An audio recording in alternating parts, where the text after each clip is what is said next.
And why beholdest thou the mote that is in thy brother's eye, but considerest not the beam that is in thine own eye? Or how will you say to thy brother, let me pull out the mote out of thine eye, and behold, a beam is in thine own eye? Well, you might be wondering what a beam is, and a mote is a dust speck, and a beam is a very large piece of lumber. And so the issue is not so much the blindness of others, even though there's as much blindness among others as there is for you. But the issue here, the advice here, the description here is you should be concerned about what's interfering with your own vision first. And you should leave other people the hell alone in relationship to that.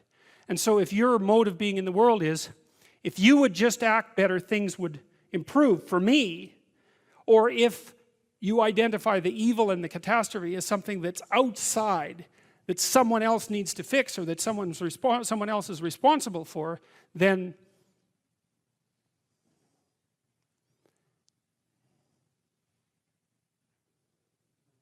you're not going to fix that. And you're going to remain blind to the things that you're doing and not doing that make things not go well.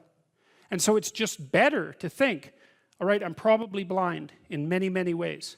And maybe there are some ways that I could rectify that, because it's highly probable that you're blind in all sorts of ways. I mean, in fact, it's virtually certain. And so it's just more useful to think, how is it that I'm wrong in this situation? I'll tell you something that I learned to do when I was arguing with my wife, which happened quite frequently, because when you actually communicate with people, you find out that there's many things that you don't agree on. And that's because you're actually different creatures. And so if you're actually going to have a truthful conversation, then you're going to find out that you don't see things the same way, and then you can either pretend that that's not the case and gloss over it and then end up in a 30-year silent war, or you can have the damn fight when you need to have it and see if you can straighten it out. So now and then we'd get in a situation where we were at loggerheads, we couldn't move. And, you know, it would spiral up into hate speech, let's say. Because, yeah, everyone laughs because they know they manifest plenty of hate speech towards those they love. So one of the things we learned to do was, when we hit an impasse, was to separate and to go our own ways, and to go sit and think, okay, look, we're at this unpleasant situation. We can't figure out how to move forward. I'd always think, of course it's her fault. Obviously it's her fault. At least 95%. But maybe there was something I did that contributed like 5% to it. And so I would sit and think and ask myself a question, which was, is there anything I did in the last 6 months that increased the probability that this impasse would manifest itself?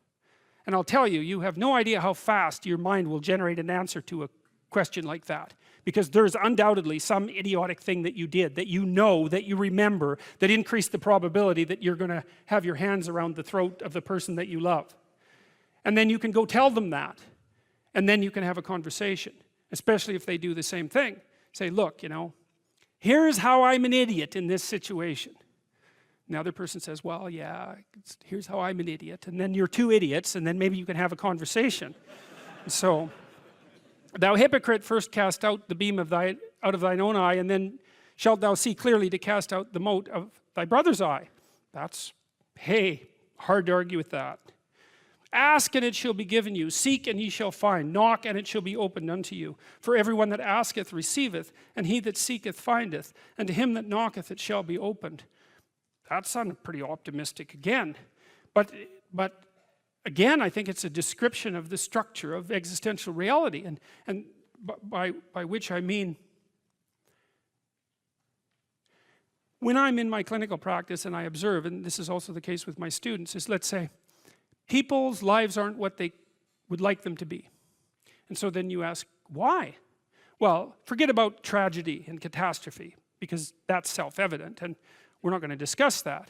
Although the degree to which you bring about your own tragedy is always indeterminate. But I would never say that every terrible thing that is visited on a person is something they deserved. I think that that's a very dangerous presupposition. especially because everyone gets sick and everyone dies.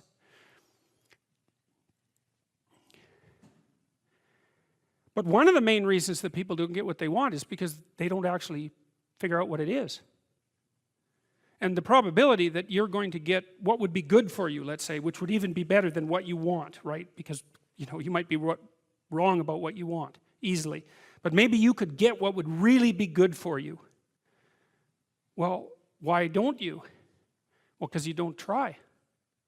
You don't think, okay, here's what I would like if I could have it. And I don't mean in a way that you manipulate the world to force it to deliver you goods for status or something like that. That isn't what I mean.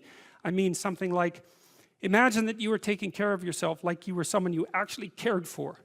And then you thought, okay, I'm caring for this person. I would like things to go as well for them as possible. What would their life have to be like in order for that to be the case?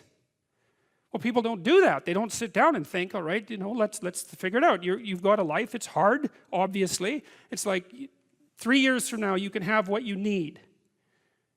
You've got to be careful about it. You can't have everything.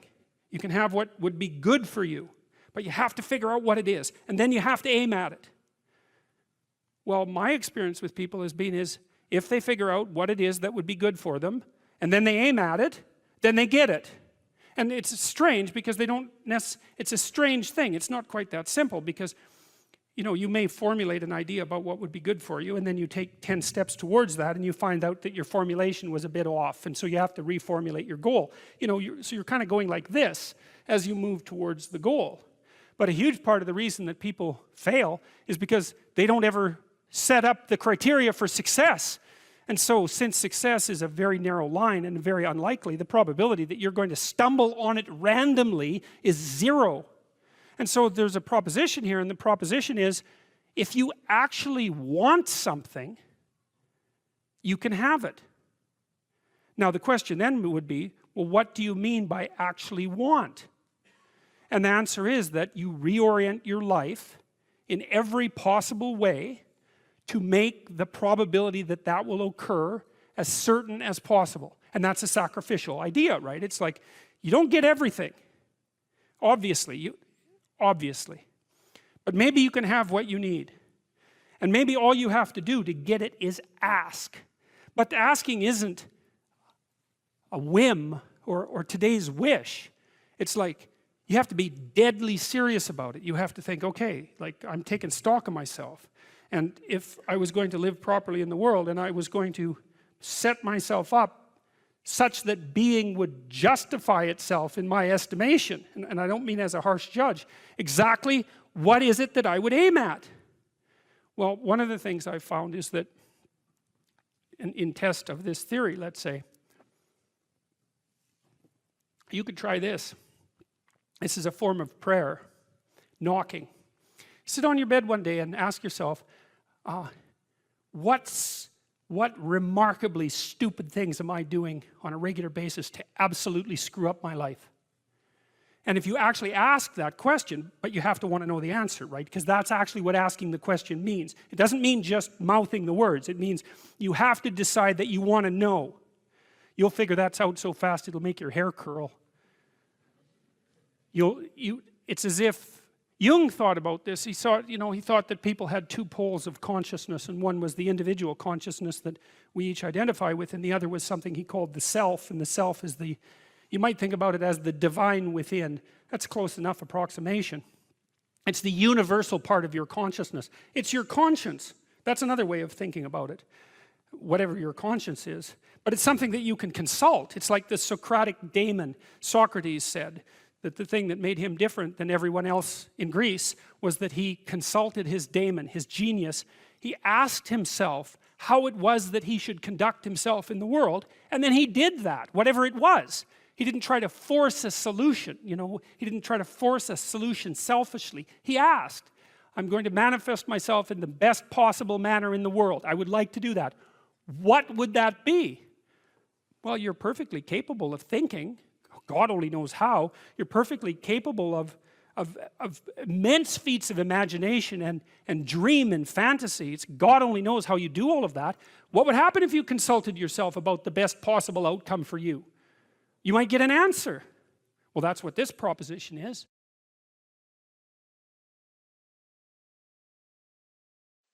People don't get what they want is because they don't actually figure out what it is.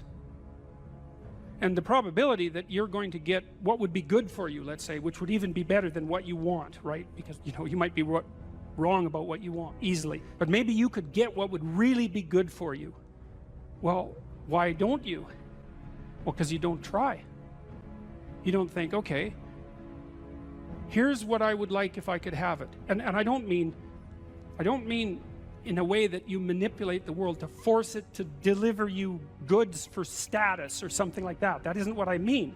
I mean something like, imagine that you were taking care of yourself like you were someone you actually cared for. And then you thought, okay, I'm caring for this person. I would like things to go as well for them as possible. What would their life have to be like in order for that to be the case? Well, people don't do that. They don't sit down and think, all right, you know, let's figure it out. You've got a life. It's hard, obviously. It's like 3 years from now, you can have what you need. You got to be careful about it. You can't have everything. You can have what would be good for you, but you have to figure out what it is, and then you have to aim at it. Well, my experience with people has been is if they figure out what it is that would be good for them, and then they aim at it, then they get it. And it's strange because they don't it's a strange thing. It's not quite that simple because, you know, you may formulate an idea about what would be good for you, and then you take 10 steps towards that, and you find out that your formulation was a bit off, and so you have to reformulate your goal. You know, so you're kind of going like this as you move towards the goal. But a huge part of the reason that people fail is because they don't ever set up the criteria for success. And so, since success is a very narrow line and very unlikely, the probability that you're going to stumble on it randomly is 0. And so there's a proposition here, and the proposition is, if you actually want something, you can have it. Now the question then would be, well, what do you mean by actually want? And the answer is that you reorient your life in every possible way to make the probability that that will occur as certain as possible. And that's a sacrificial idea, right? It's like, you don't get everything, obviously, but maybe you can have what you need, and maybe all you have to do to get it is ask. But the asking isn't a whim or today's wish. It's like, you have to be deadly serious about it. You have to think, okay, like, I'm taking stock of myself, and if I was going to live properly in the world, and I was going to set myself up such that being would justify itself in my estimation, and I don't mean as a harsh judge, exactly what is it that I would aim at? Sit on your bed one day and ask yourself, what remarkably stupid things am I doing on a regular basis to absolutely screw up my life? And if you actually ask that question, but you have to want to know the answer, right? Because that's actually what asking the question means. It doesn't mean just mouthing the words. It means you have to decide that you want to know. You'll figure that's out so fast it'll make your hair curl.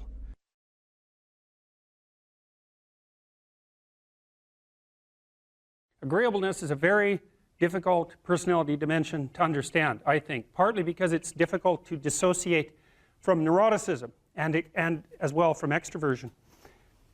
Because agreeable people like you, and so that kind of sounds like extroversion, and disagreeable people sound like they're hard to get along with, and they sort of are, but people who are high in neuroticism are hard to get along with too, and they tend to be volatile and irritable. And so most of the time, if you're engaged in a contentious issue with someone and emotions flare, it usually has more to do with trait neuroticism than with disagreeableness per se. So what I'm going to do is try to describe to you what the agreeable trait is on both of its dimensions, and also to lay out the pros and cons of existence on that normal distribution, trait normal distribution, at more or less every point. Because I think, the way I look at it anyways, is that of all the traits, agreeableness is the one that seems to come with the most marked positive and negative aspects, features, let's say, so we don't confuse it with aspects, the most positive and negative features at each point on the distribution. It's a very complex, seems to be a very, very complex dimension. So I'll read you some of the questions from the Big 5 aspect scale, and that'll give you kind of an initial rule of thumb estimate about whether or not you're agreeable or disagreeable. And so here are some of the questions. Imagine that you're answering these for yourself on a scale from 1 to 5, strongly disagree to strongly agree. So the first question is, am not interested in other people's problems. So if you are interested in other people's problems, that tilts you towards agreeableness, and I believe that's agreeableness is divided into compassion and politeness, which also sound like very positive things, right? Because everyone wants to be compassionate and everyone wants to be polite, and so you might say, well, is that a virtue? Are those virtues, with the other end being actually negative, to be not compassionate, not polite? It's certainly worded that way, and that's actually a mistake, because we know that these traits are normally distributed, roughly speaking, right? And that means that there has to be positive and negative features at every single position on the distribution. And so to make the presupposition, for example, that being extroverted is being better than being introverted, or that being emotionally stable is necessarily better than being neurotic, is to make a confusion of moral obligation with trait position. You have to assume that there's advantages and disadvantages all the way along, or the distribution wouldn't have set itself up that way, especially because these seem to be biologically instantiated traits. So anyways, if you're interested in other people's problems, they like to unburden themselves to you, you care about it. That's a mark of compassion. If you're more or less indifferent to other people's stupid problems and you wish they just get on with it, then you're less compassionate, you're harsher and more, well, at the extreme, more callous. Let's see. Respect authority. That's politeness. That's part of agreeableness. Rarely, let's see.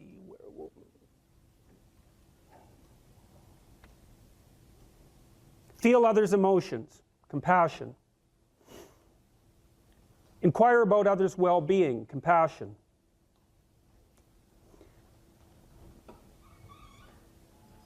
Can't be bothered with others' needs. Take advantage of others. That's disagreeable, obviously. Sympathize with others' feelings. Avoid imposing my will on others. Wait for others to lead the way. Okay, I think all of those were associated with trait agreeableness or disagreeableness. So let's think about this for a minute. So I'm going to tell you how I conceptualize agreeableness. The first thing you want to know is that women are more agreeable than men, about half a standard deviation. And that's approximately enough so that if you took a random male and a random female out of the population and you tried to guess who was more agreeable and you guessed the female, you'd be right about 60% of the time.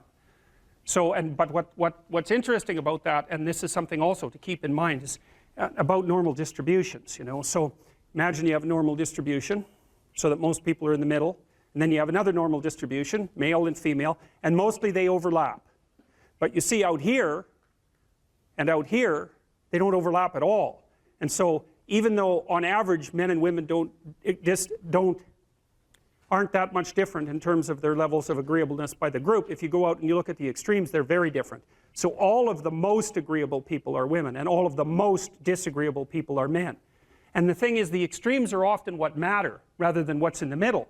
And so one of the ways that's reflected in society, by the way, is there's way more men in prison. And the best personality predictor of being imprisoned is to be low in agreeableness. It makes you callous. Now you might think, well, what's the opposite of compassion and politeness? And the answer to that is, I think it's best sort of conceptualized as a trading game. So let's say that we're going to play repeated trading games.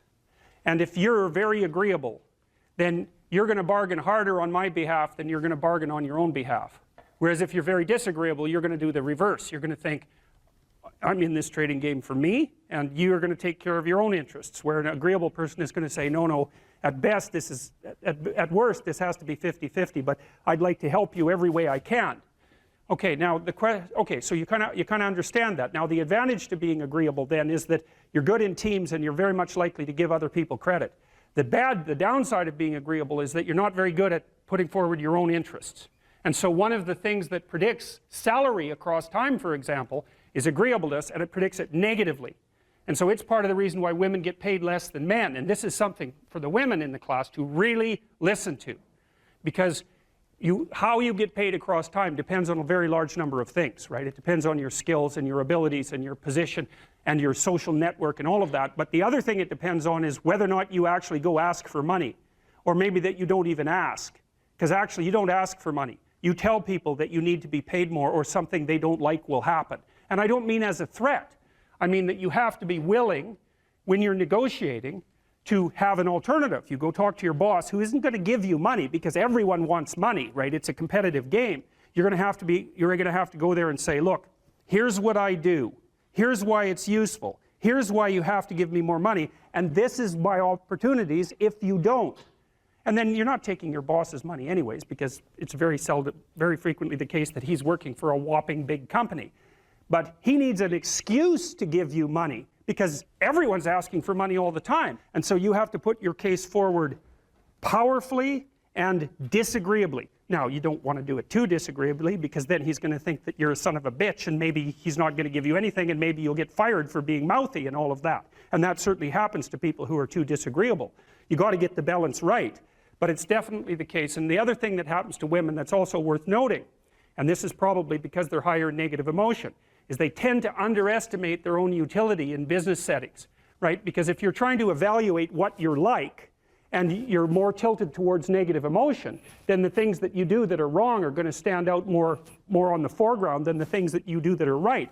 So if you go into a negotiation and you're uncertain already because you have self-doubts, and then you're agreeable in the negotiation, what's going to happen is that you're not going to win as often. And winning in a business setting or in a career development setting means more opportunity for promotion and more revenue generated. Now, the downside of that, of course, is as you climb the business hierarchy, is that you also have to take on more responsibility. And that responsibility is sometimes unpleasant as well, especially to people who are agreeable, because you're not necessarily liked if you're in a position of authority. And agreeable people really like to be liked. It's their primary motivator, because they're concerned about the maintenance, I would say, of intimate, positive relationships. And that also makes them conflict avoidant. Is there a purpose to our life? And, well, that's a hard question. And then, if there is a purpose, well, how is it expressed? And then, if there is a purpose and our lives are truncated, as they are by death, then how can that purpose have significance? And those are hard questions. But Socrates' experience seemed to be that he had lived enough in his life so that when push came to shove, which it certainly did, he was able to gracefully let it go. And you know, he attested to that with his death. And that's fairly convincing, you know. I mean, that's a fairly convincing argument. And it's one that I find, well, it's hard to tell if I find it exactly credible, but I don't find it incredible. I mean, I certainly have noticed that as I've got older and have done things, what would you say? Accomplished isn't exactly the right word. I've participated in many things that I'm pleased to have participated in them, but wouldn't necessarily go back and participate in them again. It's sort of as if when you do something and you finish it, it's as if it's done. You don't have to do it again. And maybe it's possible, who knows, that if you finish your life, whatever that might mean, if you exhaust your life, then that's enough life, you know, that you've had enough. And I mean, that doesn't mean that I try not to keep myself healthy and that I want to die tomorrow. It doesn't mean any of that. I'm trying to stick around as long as I can, but there's still that curiosity about the relationship between life and mortality, and the possibility that a life well lived exhausts itself in some fundamental sense, so that you can be satisfied, let's say, with what you were. There is some psychological evidence that bears on this. If you ask people what they regret, especially as they get older, what they generally report is things not done.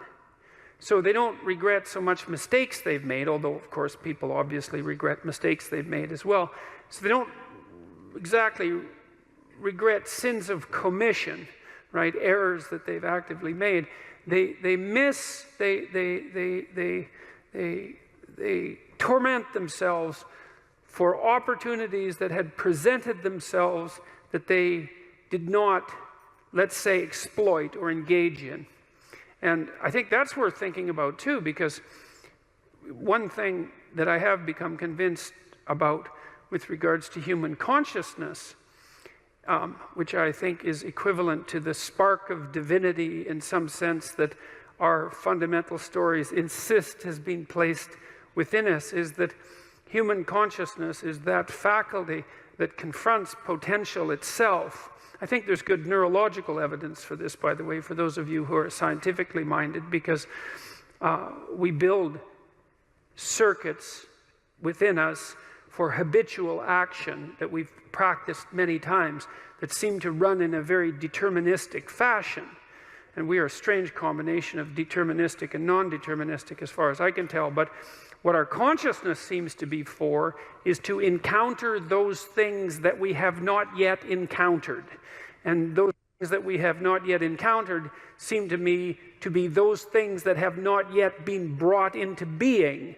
And so you could say that what our consciousness is for the encounter with potential. You know, that our consciousness is it's not for the past, it's not even for the present. It's to transform the future into the present. And really that's what our consciousness does. When you wake up in the morning, you have a new day ahead of you, and the day could take you in very many directions. And the weeks and the years, all of that can take you in very many directions. And you have some apprehension about what those directions might be. You have some apprehension about what role your choices might make in transforming that potential into one form of actuality or another. I mean, you certainly know that there are dreadful mistakes that you might be very tempted to make that would produce all manner of hell around you and still be tempted to do it. It seems like it's sitting there right in front of you as a possibility. You also know that, you could haul yourself up out of bed and attend to your duties and do the sorts of things that you're supposed to and set a few things right that day and that week, and that likely things would at least not be worse, and they would probably be better. And I do believe that I don't understand how this can be the case. I don't understand how it is that consciousness can function in that way, because I think to understand that, we would have to understand what it means for the future to be only potential rather than actuality, and who the hell understands that? I mean, no one. And then we'd have to understand how it is that our conscious choices and our conscious ethical choices transform that potentiality into actuality, into reality, into the present and the past. And we certainly act as if we believe that that's what we do. We upbraid ourselves. For example, when we do a bad job of it, we're upset with our children and those we love if we don't believe that they're living up to their potential. We're guilty and ashamed when we make choices that we feel are inappropriate. We understand to some degree that the manner in which time lays itself out has something to do with the ethics of our choice. And again, I would say that's a very deep idea. I think it's the most true idea I know. It's very emphasized, that idea emphasized in ancient religious stories such as those that are outlined in Genesis, or in Genesis with its strange insistence that, God is that which brings order out of chaos, formless potential, generates the world out of formless potential, and that we're somehow made in that image, which seems to me to be the case. And that the proper way, by the way, to go about acting in that image is to act in relationship to the potential that confronts you with truth and with courage, with careful articulation. That's the logos. And that if you do that, then what you bring forth is good. We were sitting in the first row of the plane, and do you remember the guy was a young black man, sort of ran onto the plane. He was wearing a yellow vest. He was a worker working the bridge or something. And he came up to you and he said, I'm not supposed to be on the plane right now. I'm not supposed to say anything, but you helped me turn my life around. I got this job because of you. And what I remember more than anything else is he had this huge smile on his face. But it wasn't because you told him to go out there and be happy. It was because you told him to go out there and fix some stuff. And I think that's exactly what you're talking about right now. Those experiences are so life-sustaining. It's so remarkable to have that happen, and that's something I've been immensely privileged to constantly experience, although there's also something about it that's extremely painful. You know, the magnitude of that joy is sort of proportional to the obstacles it had to overcome while it was attempting to manifest itself. You know, and one of the things I'm sure you saw on the tour, and I don't know how this affected you, was the depth of hunger for encouragement that exists everywhere, as far as I can tell. And everyone wants to be appreciated when they bring their best to the table. That's why the current assault on merit is so unbelievably brutal, because it will deny everyone the right to be appreciated for being their best. And well, you might ask, well, when does the best become your enemy? And that's easy. It's when you flee from it. You don't know what's possible, and you're not as much as you could be. And so God only knows what you could do and have and give if you sacrificed everything to it. And that's the reason Abraham is constantly making sacrifices. And it's archaic, right? He's burning up like baby lambs, but like, well, they're alive, you know, that's something, and they're valuable, and that's something. You have to admit, even if you think about it as a modern person, that the act of sacrificing something might have some dramatic compulsion to it, you know, to go out into a flock and to take something that's newborn and to cut its throat and to bleed it and to burn it, might be a way of indicating to yourself that you're actually serious about something. And it isn't so obvious that we have rituals of seriousness like that now. And so it's not so obvious that we're actually serious about anything. And so maybe that's not such a good thing. And so maybe we shouldn't be thinking that these people were so archaic and primitive and superstitious. It's possible that they knew something that we don't. And certainly in the Abrahamic stories, one of the things that maintains Abraham's covenant with God is his continual willingness to sacrifice. And that sacrificial issue is so important, because you are not committed to something unless you're willing to sacrifice for it. Commitment and sacrifice are the same thing. And I think it borders on miraculous that those concepts are embedded into this narrative at the level of dramatic action, you know, instead of abstract explanation. People are acting this out. And the fundamental conception is so profound that it's quite awe-inspiring. It's breathtaking, really, when you understand what message is trying to be conveyed. You have to make sacrifices, and what do you have to sacrifice? You have to sacrifice that which is most valuable to you currently that's stopping you. And God only knows what that is. It's certainly the worst of you. It's certainly that. And God only knows to what degree you're in love with the worst of you. So you move from the unbearable present to the ideal future, and you can't help that. You have to live in a structure like that. That's your house. That's another way of thinking about it. And if you want to get your house in order, and if you want it to be a place that you can live properly, then you have to plan the future that is perfect. And then I think, well, what does that mean? And it means it's good for you. Right? And one of the things that I do all the time with my clinical and consulting clients is try to figure out what would be good for them. But we do more than that. We try to think, okay, well, how can we set this up so it's really good for you, and that all the side consequences of that are things that are good for other people. And so, because people are often also timid about trying to get something that's good for themselves because they feel that it's selfish or that they don't deserve it. So we set it up so that, well, look, we're going to set it up so that it's plainly obvious that this will not harm the structure of the universe. For you to have what you need and to do it in a way that's of benefit to other people. There's no downside to that.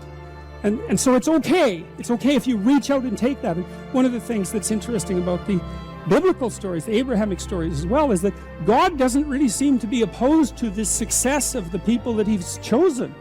You know, what happens to them is as they progress through their journey is they get larger flocks, and they get more authority, and they get life more abundant. That's what happens. God isn't doesn't seem to be a miser in the Old Testament. It's like if you put in the effort and you accept the covenant and you make the sacrifices, then you get to be successful, and maybe successful beyond your wildest dreams, and that's actually seems to be okay with God. And that's pretty cool, given that, you know, that general notion of, but again, it seems to me that that's very good news, and that you also don't have to be perfect in order to have that happen.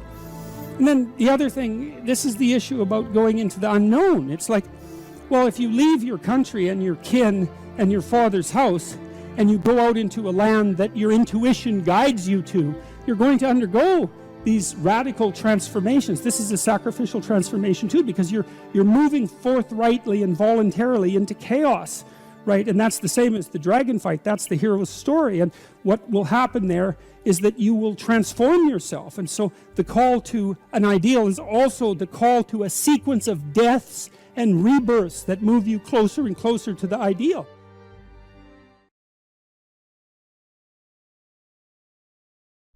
You're sitting on the edge of the bed trying to have an honest dialogue with yourself, and the little voice says, you know, it's pretty disgusting in here. And you think, well, I'm way above such trivial niceties as organizing my room. It's like, well, that's pride. That's arrogance. If you're above organizing what's actually yours, how in the world are you ever going to organize anything else? And so you get on your knees and you think, well, it's time to, you know, take a brush to the toilet. And maybe that's where you start. And that works. Like, that works. You start making those micro improvements, like real micro improvements, real on the ground, actual micro improvements to things you know that are wrong, you'll improve unbelievably rapidly. There's always people out there who are doing far better than you on pretty much anything you want to imagine. And if all you're doing is seeing yourself in their reflected light, let's say, then it's going to be pretty damn dismal. But it's not a good comparison because, well, first of all, there's danger in just comparing yourself to others, period, because they're not you, and God only knows what struggles they had to undertake to get to where they were, or what burdens they're currently carrying that you're not aware of. But you can certainly contrast yourself with yourself, and that's a lot better. It is the only way. Well, it's also the only way of really measuring anything approximating proper improvement. You can actually tell when you're a little better than you were yesterday. Right. And you can actually do that. That's another thing that's so interesting about it, is that you can actually make yourself a little better in some way, pretty much. Well, I don't know if it's at every moment, but you can certainly do it every day. Let's say you want to become who you could be in the fullest sense. So let's say you're someone who's going to solve some serious problems. Okay, the first thing you have to do is admit to the seriousness of the problems. That's no joke. And so the first thing is just the terror of the problem itself, and that's enough to paralyze you, right? And that's the Hydra, that's the Gorgon with the head of snakes. It'll paralyze you and turn you to stone. That's the basilisk in the Harry Potter series. Mm-hmm. You look at it and it turns you to stone, and lurks underneath everything, right? And it's malevolence and tragedy, and so there's that. And then the next is, well, you're going to take responsibility for that. You're really going to do that, are you? That's a hell of a load, man. And so it's daunting to even consider that. And then there's the discipline and responsibility that necessitates, which is also daunting. It's like, oh my God, the problem's that serious. I'm really going to have to get my act together in order to not contribute to it, much less solve it. And so the problem is terrible. And then the solution is daunting. But the upside of that is like, well, there isn't anything better to have than a problem that's worth solving, like that's really worth solving, right? And so the more of that you take on, the more you have a reason to get out of bed in the morning, no matter what. Like, I'm getting up, I'm trudging forward. Doesn't matter what I'm suffering from. I've got things that need to be done. They're necessary. And that gives you that sense of purpose that is the antidote to bitterness. Okay, well, let's say you want your life to be meaningful. It's like, okay, then what you do matters. It actually matters. Or how starting to clean up the room changed their life. That's quite fun, because it's something I always tell people to do instead of going out and protesting. Jesus, I just can't stand Cleaning up that. the room? Yeah. Meaning? Well, my sense is that if you want to change the world, you start from yourself and work outward, because you build your competence that way. It's like, I don't know how you can go out and protest the structure of the entire economic system if you can't keep your room organized. Well, I made a video which was called Message to Millennials, where I was It was called How to Change the World Properly. A bit of it on the pretentious side, I suppose, but I was trying to produce something that was a counterposition to this idea that what you should do is go out and fix up other people. You know, that's just not right. And there's a New Testament line about that, something about, you know, not worrying too much about the log in your neighbor's eye, or about the speck in your neighbor's eye when you have a log in your eye. What would the world be like if people stopped avoiding the things they knew they should do? You know, because the question is, how much are we contributing to the fact that life is an existential catastrophe and a tragedy? How much is our own corruption contributing to that? That's a really worthwhile question. The things you leave undone because you're angry, you're resentful, you're lazy, you have inertia. Well, you consult your conscience and it says, well, you know, that place over there could use a little work. It's the same as working on yourself, and so you clean that up because you can, and then things are a little clearer around you, and you're a little better off because you've practiced a bit, and so you're a little stronger, and then something else manifests itself and says, well, maybe you could like take a crack at fixing me up too. So you decide to do that, and then that gets a little bit more pristine, you know, and soon, and it's humble because you're not exceeding your domain of competence. You know, it's like, don't be fixing up the economy, 18-year-olds. You don't know anything about the economy. It's a massive, complex machine beyond anyone's understanding, and you mess with it at your peril. So, and can you even clean up your own room? No. Well, you should think about that. You should think about that. You only have to ask a stupid question once. You ask a stupid question, and if you're in a crowd and you ask a stupid question, 80% of the people in the crowd have the same question. They're just too cowardly to ask. But you ask and then someone actually tells you, you never have to ask that question again. You're no longer stupid. What stupid thing am I doing that I could quit doing? That I would quit doing? Because those aren't the same thing, right? Because you know there's stupid things that you're doing that you're just not going to quit doing because you like them. But there might be something on the edge there where you could stop that. If you want to know something about yourself, sit on your bed one night and say to yourself, you got to mean this, like you got to be desperate. This is no game, this. My life is not everything I want it to be, and perhaps it's not everything that I need it to be. And by need, I mean my life is so unbearable that the suffering that's attendant upon that is make me nihilistic, cynical, bitter, resentful, driving the proclivity to see evil everywhere except within my own heart. Like, these are problems, man. And you ask yourself, you sit on the bed and say, okay, man, I'm ready to learn something. What's one thing I'm doing wrong that I know I'm doing wrong, that I could fix, that I would fix? It's like, you meditate on that, you'll get an answer. And it won't be one you want, but it'll be the necessary one. You know, and it's often something that will point you to small things. Like, that works. You start making those micro improvements, like real micro improvements, real on the ground, actual micro improvements to things you know that are wrong, you'll improve unbelievably rapidly. There's never been a better time for the majority of people to be alive. And the future, although we're vulnerable and terrible things can always happen to us, it's hard to make a case that the future doesn't look comparatively positive. We're becoming extremely technologically sophisticated, and the world is changing at an incredibly rapid rate, and the only way we're going to be able to manage that in a positive way is if each of us, or as many of us as possible, are capable of making wise and careful and truthful decisions. And if we do that, then maybe things can continue to improve. You don't get people to stand up on their own 2 feet and to adopt responsibility if everything is given to them. And that's a real conundrum.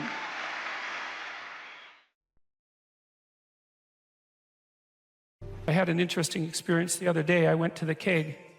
I go there because I have food allergies, and they're very careful with people who have food allergies.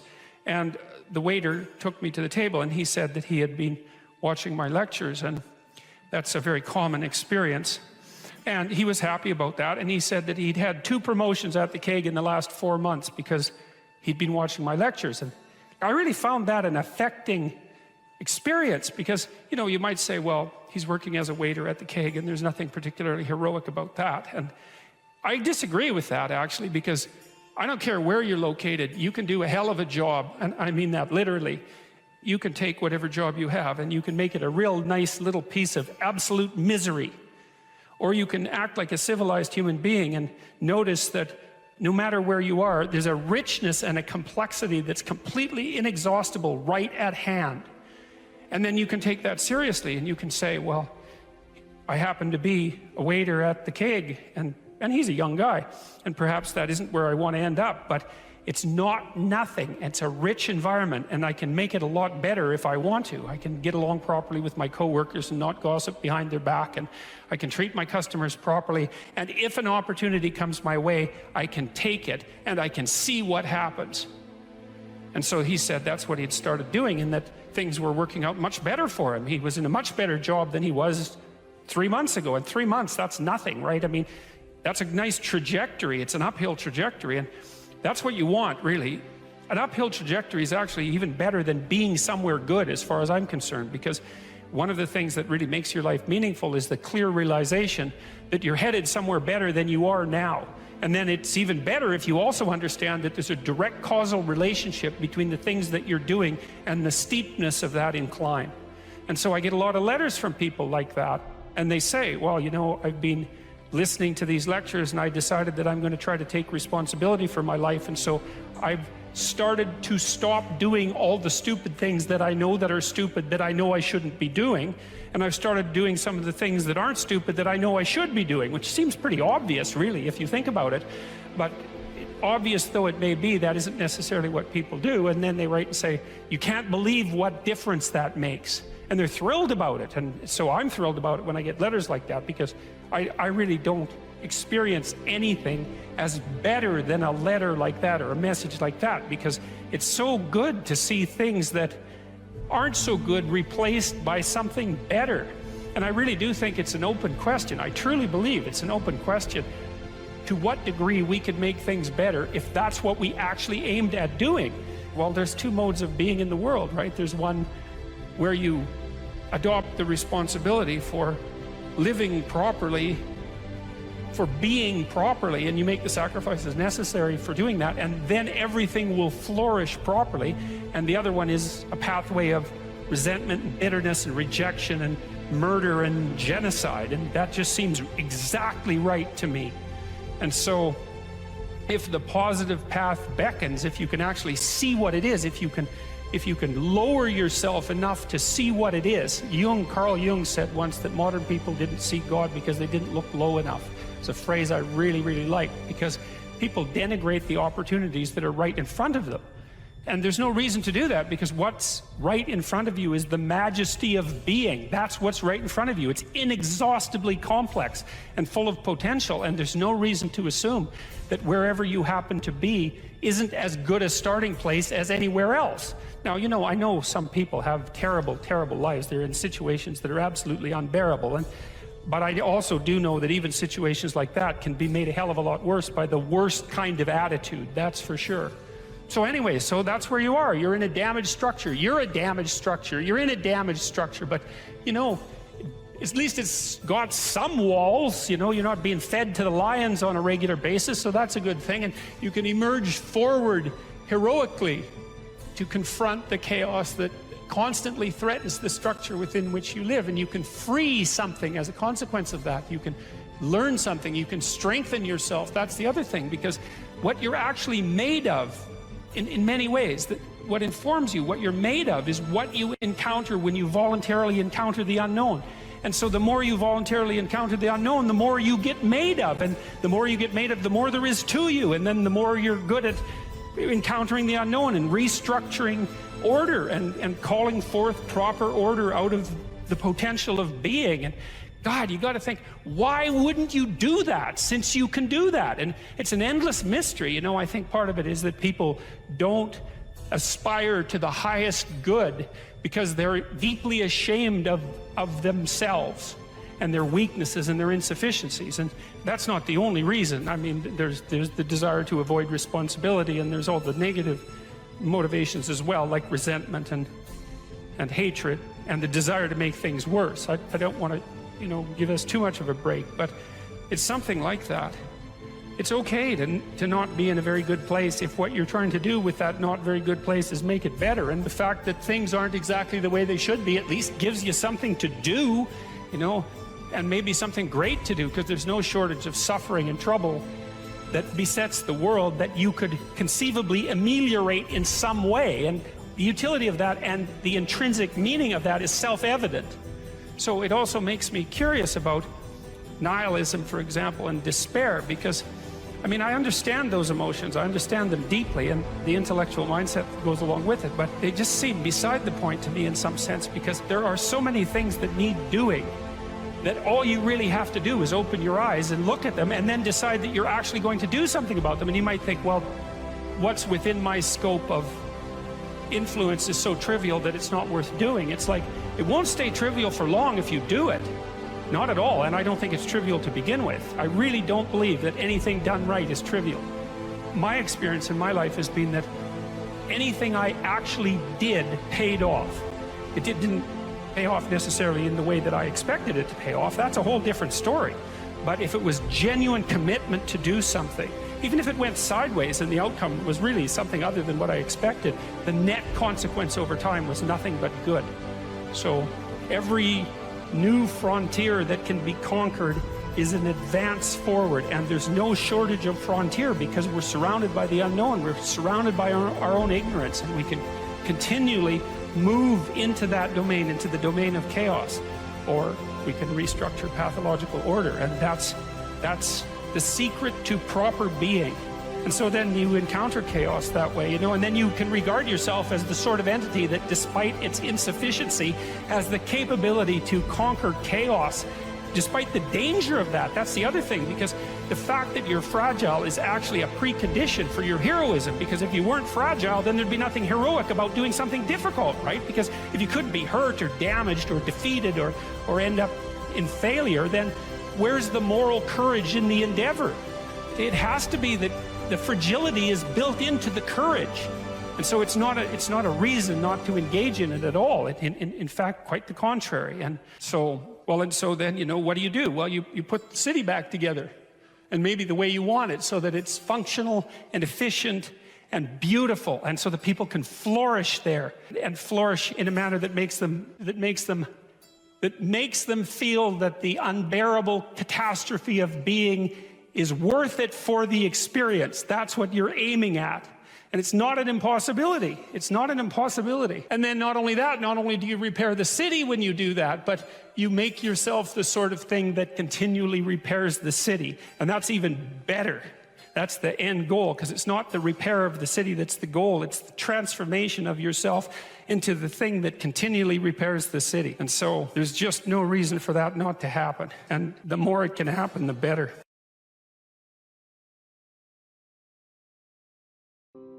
Well, one of the things that I think can be really useful, and this is also a skill that will serve you well for the rest of your life, is to start using a schedule, like a Gmail calendar, and schedule in studying time, for example.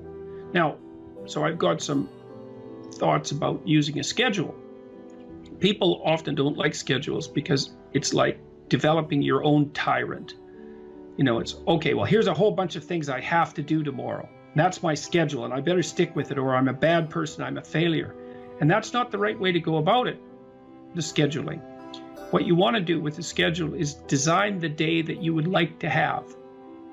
Now, some of that's going to involve responsibilities that you have to live up to, or your life will get worse.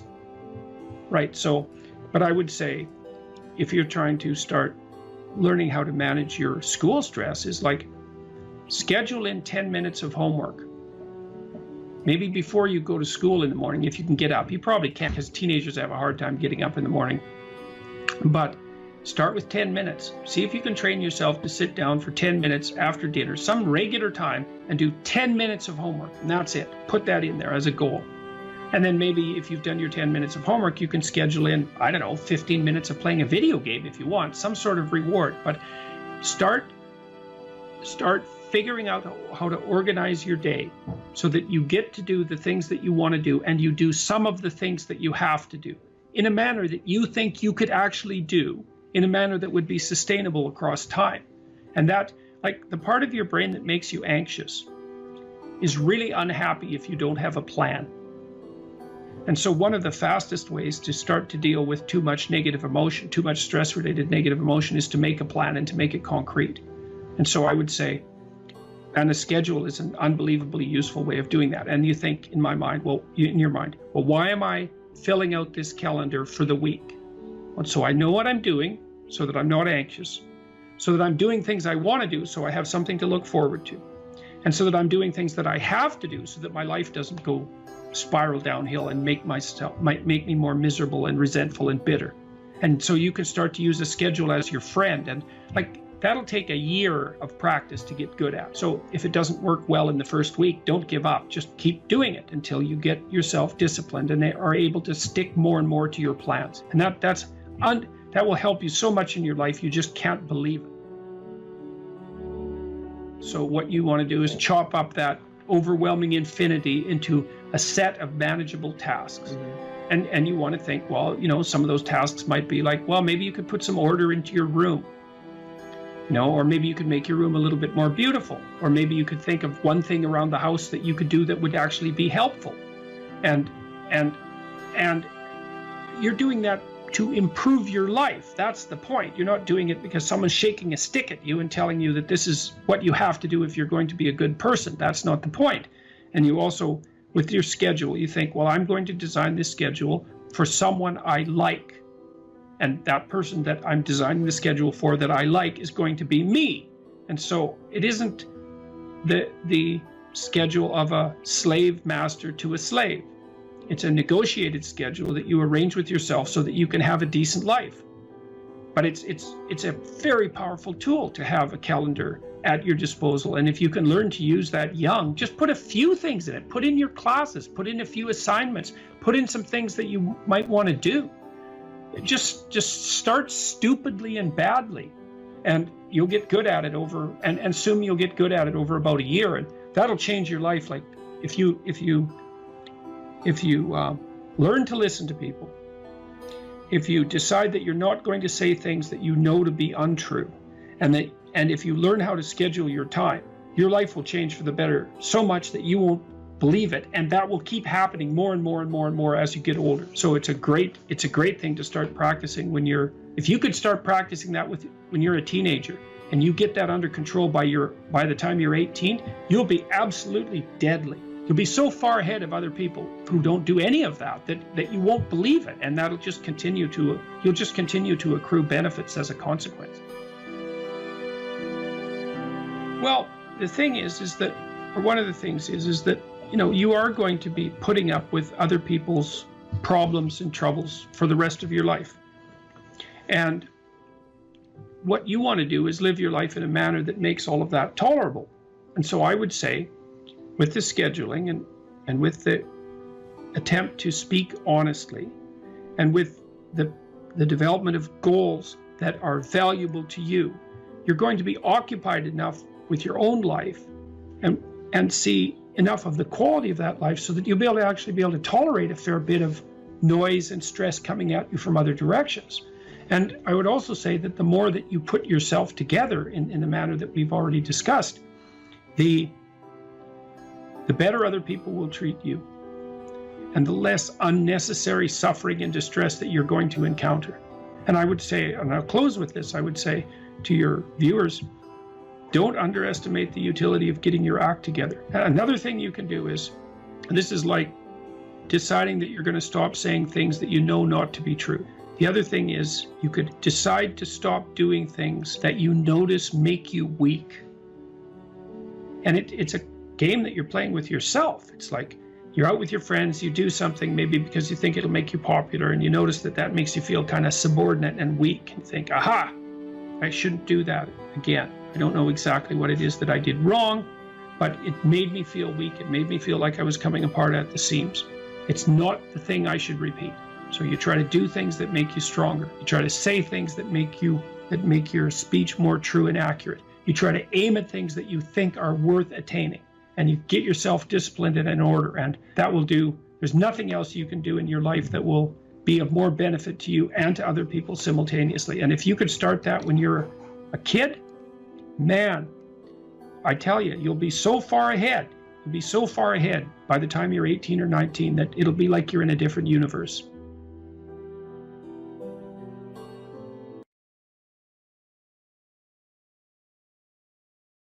What could you do to improve yourself? Well, let's step one step backwards. The first question might be, why should you even bother improving yourself? And I think the answer to that is something like, so you don't suffer any more stupidly than you have to. Accept responsibility for the catastrophe of your life. And that way you transcend it. And there's an unbelievably hopeful message in there. And the message is, you're actually strong enough to do that. You just don't know it. And you won't find out till you do it. You can't find out till you do it. But if you did it, you'd find out that it was true. Bargain with the future. Wow, that's just, what an idea that is. You know, it's so unlikely. It's a massive risk. It's the ultimate in risks, right? You have to be willing to lose your life in order to find it.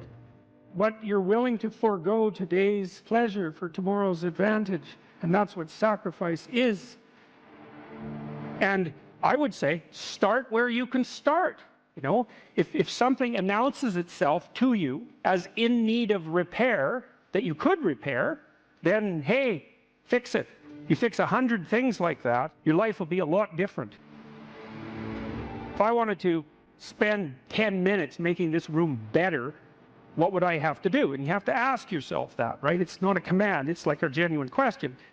And things will pop out in the room that you know, there's a stack of papers over there that's kind of bugging you, and you know that maybe a little order there would be a good thing. There's some rubbish behind your computer monitor that you haven't attended to for like 6 months, and the room would be slightly better if it was a little less dusty and the cables weren't all tangled up the same way. And if you allow yourself just to consider the expanse in which you exist at that moment, there'll be all sorts of things that'll pop out in it that you could just fix. So life is brutal. And what you have to set against that is possibility. So I would say if you're 16 and your life isn't so happy, it's like look around and see if there are opportunities that people are granting you, even imperfect opportunities, because they're going to be imperfect, that you could exploit in the proper way and learn and grow. But the fundamental lesson, the more fundamental lesson that's underneath that is don't let what you are stop you from being what you could be. So imagine that there's you and there's the potential inside you, whatever that is. You know? And potential is an interesting idea because it represents something that isn't yet real, yet we act like it's real. And that potential is partly what you could be if you interacted with the world in a manner that would gain you the most information. You take yourself and you put yourself in a new environment. New genes turn on in your nervous system. They encode for new proteins. And so you're full of biological potential that won't be realized unless you move yourself around in the world into different challenging circumstances, and that'll turn on different circuits. You know, I often tell people too, fix the things you repeat every day, because people tend to think of those as trivial. You get up, you brush your teeth, you have your breakfast, you know, you have your routines that you go through every day. Well, those probably constitute 50% of your life. And people think, well, they're mundane, I don't need to pay attention to them. It's like, no, that's exactly wrong. The things you do every day, those are the most important things you do. Hands down. All you have to do is do the arithmetic. You figure it out right away. So 100 adjustments to your broader domain of being, and there's a lot less rubbish around and a lot fewer traps for you to step into. Once you've got your mind and your emotions together, and once you're acting that out, then you can extend what you're willing to consider yourself and start fixing up the things that are part of your broader extent. While you're experiencing things announce themselves as in need of repair, doesn't mean that it's you right then and there that should repair them. You have to have some humility. You don't walk up to a helicopter that isn't working and just start tinkering away with it. You have to stay within your domain of competence. But most of the time, if people look at their lives, it's a very interesting thing to do. I like the idea of the room because you can do that at the drop of a hat. You know, go back to where you live and sit down and think, okay, I'm going to make this place better for half an hour. What should I do? You have to ask, and things will just pop up like mad. And it's partly because your mind is a very strange thing. As soon as you give it a name, a genuine name, it'll reconfigure the world in keeping with that aim. That's actually how you see to begin with. And so if you set it a task, especially, you have to be genuine about it, which is why you have to bring your thoughts and emotions together, and then you have to get them in your body so you're acting consistently. You have to be genuine about the aim, but once you aim, the world will reconfigure itself around that aim, which is very strange. And it's technically true. And so I think that you can, in fact, decide to take on the load that's optimally meaningful if you want, and then you get to have your cake and eat it too. You're on the pathway to continual incremental improvement. You only have to burn off a feather at a time instead of having the whole bloody thing burst into flames. It's a constant source of renewal. And there's an idea that to be renewed, you have to drink the water of life. That's an old mythological idea. Chaos is water. Water is chaos. Water is what washes away too much order. And to stay continually refreshed by the water of life is to take on exactly the right amount of chaos to make sure that your garden is properly nourished. And I think meaning is actually the marker of that. You don't choose your interests, they choose you. And that's really worth thinking about too, man, because, you know, it's really hard to get interested in something you're not interested in, even if you know there's a good reason for it. You know, you're studying for an exam, you find the material boring, anything will be more interesting than the study. Even though you know that that's what you need to do, you can't voluntarily grab yourself by the scruff of the neck, let's say, and shake yourself and say, sit down and concentrate. Your mind will just go everywhere. But then if you're interested in something, and even if it's something you shouldn't be interested in, because that happens all the time, then it's like you're a laser focused, man. You can pay attention forever. You can work until you're exhausted. You won't even notice it, and you remember everything. It's like, okay, if you can't control your interest, what does? Your interest was being manipulated behind the scenes by unseen forces that were associated with your characterological development across time. That was the manifestation of the self. So the self is this, the potential you, let's say. And the way it operates in the present is by gripping your interest and directing it somewhere. And that's part of the instinct of self-realization. It's a mind-boggling idea, man. Really is. The potential that you are has to manifest itself somehow in the here and now. It has to. And what better way than by directing your attention? You know, it's like, it seems like this might be useful for you. Maybe you get attracted to this person. Maybe you admire this person. That happens with kids a lot. They'll admire someone and then copy them. And you can see that that's obviously part of their developmental progression, right? It's a form of hero worship, but kids are very imitative and they hero worship at the drop of a hat. And so they're entranced by the next stage of development. And if they see someone who embodies that, especially if it's in the zone of proximal development, it's something they could achieve, stretching a bit. They find someone who embodies that next stage of development, and then they start to imitate them and act like them. Well, adults are no different. We're no different. We do it at a perhaps more abstract and sophisticated level.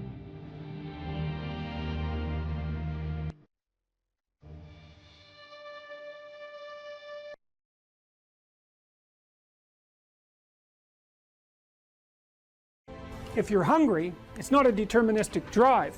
It's a subpersonality that has a goal, and then it has a bunch of action patterns that are going to work in reference to that goal. It has a bunch of perceptions that suit that goal, and it organizes your emotional responses around that goal. And so to think about it as a personality is it's a much more intelligent way to look at it. One other thing about Skinner's rats, you know, Skinner could get rats to do almost everything, and he would reward them with food. And so he had a simple rat model, but his rats were starved down to 75% of their normal body weight. So not only were they not social, gregarious rats like rats are, because they were isolated, they were genetically altered from wild rats, but they also weren't as complex as a real rat because they were starving. And so, but you know, a starving rat is a pretty good model of a rat, and a rat is a pretty good model of a person. But a lot of our models of simple behavioral learning were based on starving, isolated rats. So, anyways, how to think about motivation? We'll think about it from the hypothalamic perspective. So we could say one thing that motivation does is set goals. And we could say that emotions track progress towards goals. And I'm going to use that schema even though it's not exactly right. So you say, well, Motivation determines where you're going to aim. So if you're hungry, you're going to aim at something to eat. And then that will organize your perceptions so that you zero out everything that isn't relevant to that task, which is almost everything. You concentrate on those few things that are going to facilitate your movement forward. When you encounter those things, that produces positive emotion as you move through the world towards your goal, and you see that things are laying themselves out that facilitate your movement forward. Those things cause positive emotion. And if you encounter anything that gets in the way, then that produces negative emotion, and it can be like threat, because you're not supposed to encounter something that gets in the way. It can be anger, so that you move it away. It can be frustration, disappointment, grief. Those would, if you had a response that serious to an obstacle, it would probably punish the little motivated frame right out of existence. You know, so you walk downstairs and, I don't know, the contracting company has set a wrecking ball through your kitchen. It's like, that's going to be disappointing. You're not going to keep eating the peanut butter sandwich in the rubble. That little frame is going to get punished out of existence, and some new goal is going to pop up in its stead. And you know, one of the things we're going to try to sort out is how do you decide when you've encountered an obstacle that's so big that you should just quit and go do something else? Because that's not obvious. You know, and you can get into counterproductive persistence pretty easily. So we don't know how people solve that problem. It's a really complicated one. So anyways, we're going to work on that scenario. Your hypothalamus pops up micro goals that are directly relevant to biological survival. That produces a frame of reference. So it's not a goal, it's not a drive, and it's not a collection of behaviors. It's a little personality. And the personality has a viewpoint, it has thoughts that go along with it. It has perceptions, it has action tendencies, all of that. You can see this in addiction, most particularly. So one of the things that you find often with people who are alcoholic is they lie all the time. And that's because when they've built a little alcohol-dependent personality inside of themselves, or a big one, maybe it's 90% of their personality, and one of the things that consists of is all the rationalizations that they've used over the years to justify their addiction to themselves and to other people. And so the addiction has a personality. You know, and so when the person is off, or maybe they're addicted to meth or something like that, where the addiction is more, it's more short-term powerful, than I would say, than an alcohol addiction. They'll say anything, and the words are just tools used to get towards the goal. And if they happen to be deceptive, whatever, it doesn't matter. They're just practical tools to get towards the goal.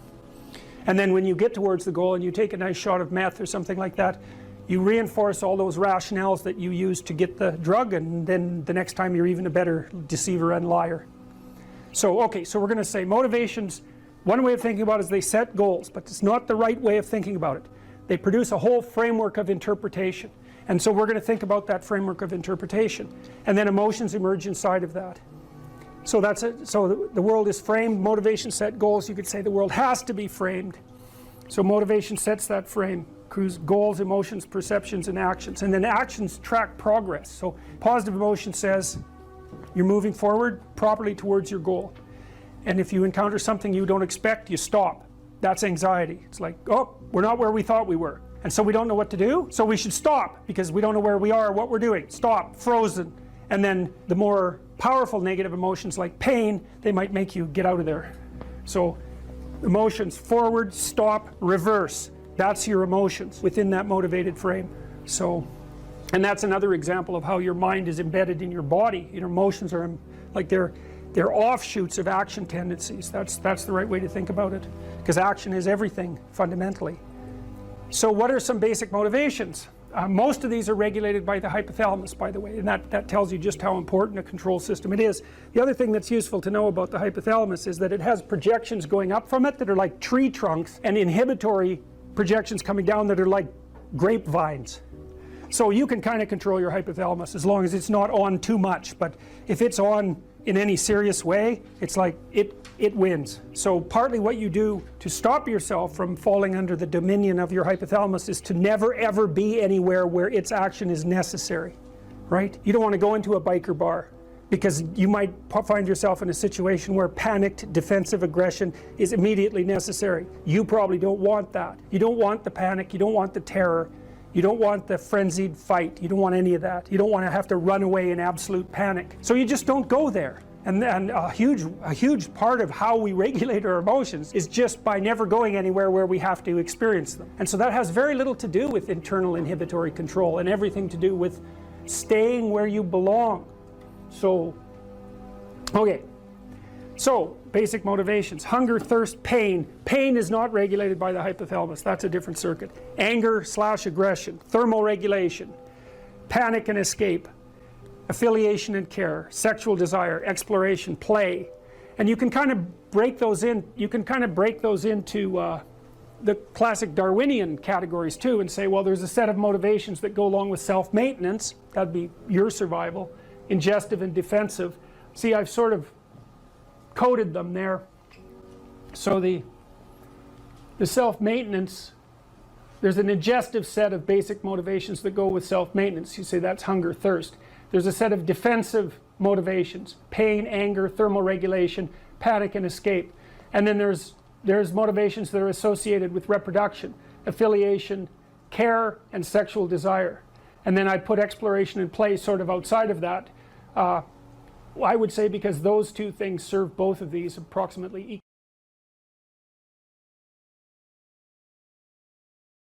If you're thinking about your past, what it means is you haven't analyzed the causal chains. Because you might say, well, why do you remember your past?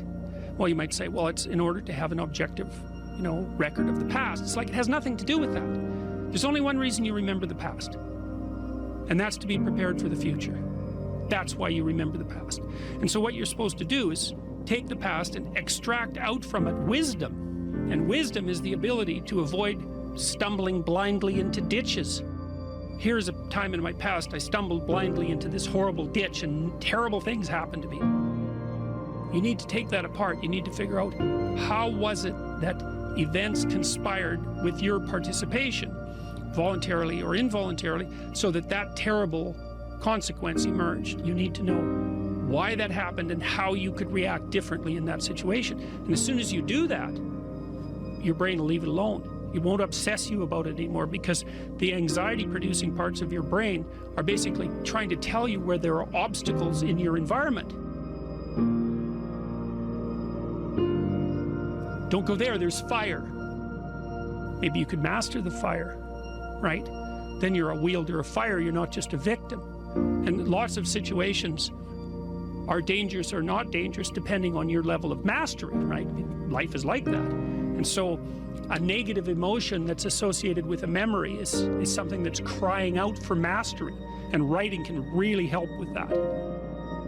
You're reorganizing your brain when you write autobiographically. Imagine memories can be stored at different levels of your brain, from sort of primordial, reptilian, image-laden areas that are very emotional, up to finely articulated plans for your future life.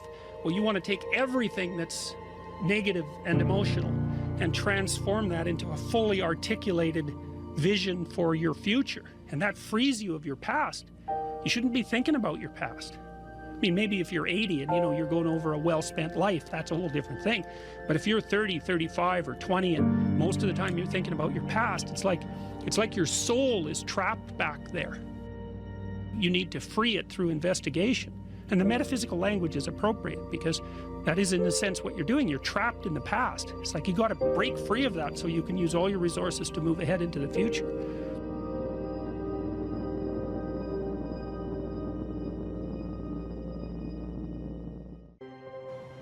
Imagine someone that you treat well, that you love, then try to treat yourself that way. You got to detach from yourself a bit. You got to think, okay, well, I'm a person among other people, and I deserve at least as much respect as a person among other people, and I should be trying to help myself across time. And instead of being self-contemptuous and self-destructive, I need to take care of myself as if I'm potentially valuable, and to lay out my life that way. And so that's what that chapter is about. And it's hard for people. They don't take care of themselves as well as they should. And I don't mean, take care of yourself. I mean, that isn't what I mean. It's like, it's not a moralistic attack. It's like, it's an encouragement to give yourself a bit of the benefit of the doubt. Take care of your room, take care of your things, like have some respect for yourself, it's like there is a lot of potential within you, and there's many things that you can do, and you're necessary more than you think to the unfolding of things. Like, if you make a bunch of bad decisions, things get worse, not just for you, like things get worse. And so it matters what you do, and so part of what you do is you want to treat yourself as if what you do matters. And so you want to have some respect for yourself. Young people like to think about ways to change the world, right? And that's actually a positive part of their development. It's a stage that the developmental psychologist Jean Piaget called the messianic stage, and he associated that with late adolescence. While young people want to change the world, the problem is that that's been harnessed into attempts to change other people. But that isn't what you should do. If you want to change the world, you should change yourself. In the sense that Alexander Solzhenitsyn said when he analyzed the Soviet Union, he said, don't be thinking that the line that divides good from evil runs down a political spectrum or countries or something like that. It runs down, right down the middle of your soul. And if you want to sort out the world, then what you do is you sort yourself out. It's a serious business. They say it's more difficult to rule yourself than to rule a city, because you're complicated and there are horrible monsters inside of you that need to be tamed and to be brought into alignment and submission so that you can be a powerful and useful person. And instead of rushing out there to change the world by changing other bad people, that they should look inward and sort themselves out properly. And if you have a memory that's more than 18 months old, approximately, and when you pull that memory up to mind, if you still have an emotional reaction, that means you haven't fully articulated the memory. You haven't analyzed it causally. You haven't freed yourself from its grasp, and you're carrying it like a weight. And your brain responds to that.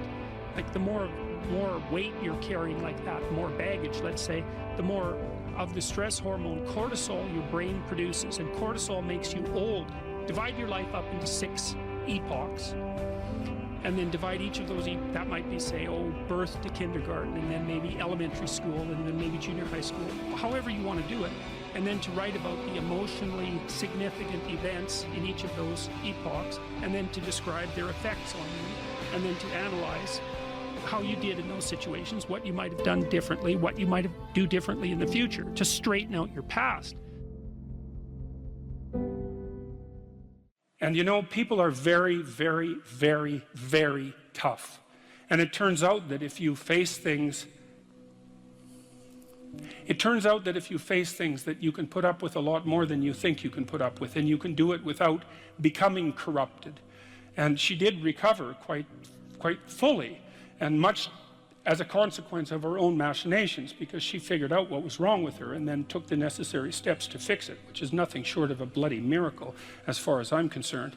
And anyways, part of the cat bit is, I actually start by talking about our dog, who actually died about a year ago, but he's still alive in the book.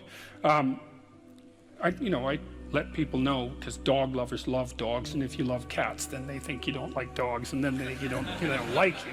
So I also point out at the beginning of the chapter that, if you want to pet a dog on the street, that's okay too, so you don't have to get up in arms about it. But the idea is that, you have to be alert when you're suffering. You have to be alert to the beauty in life, the unexpected beauty in life. And that's kind of what I was trying to get across with the idea of the cat. There's this cat that lives across the street from us called Ginger, and Ginger's a Siamese cat. And cats really aren't domesticated, technically speaking. They're still wild animals, but they kind of like people. God only knows why, but they do, And so Ginger will come wandering over, and our dog looks at her, but they're friends, and she rolls over on his back, and Seiko used to, nose her a bit, and then she'd kind of mosey over and let you pet her if she was feeling like it that day. And you have to look for that little bit of sparkling crystal in the darkness when things are bad. You have to look and see where things are still beautiful and where there's still something that's sustaining. And you narrow your time frame, and you be grateful for what you have, and that can get you through some very dark times, and maybe even successfully if you're lucky. But even if unsuccessfully, then maybe it's only tragic and not absolute hell. And you can do that, you know, in the worst situation. You can make it only tragic and not hell. And there's a big gap between tragedy and hell. You know, there's nothing worse at a deathbed than to see the people there fighting. The death is bad enough, but you can take that, as terrible as it is, and make it into something that's absolutely unbearable. And maybe I think, and this is sort of what I closed the book with, this idea is that if we didn't all attempt to make terrible things even worse than they are, then maybe we could tolerate the terrible things that we have to put up with in order to exist, and maybe we could make the world into a better place, you know. And it's what we should be doing and what we could be doing, because we don't have anything better to do. And that's what the book is about. And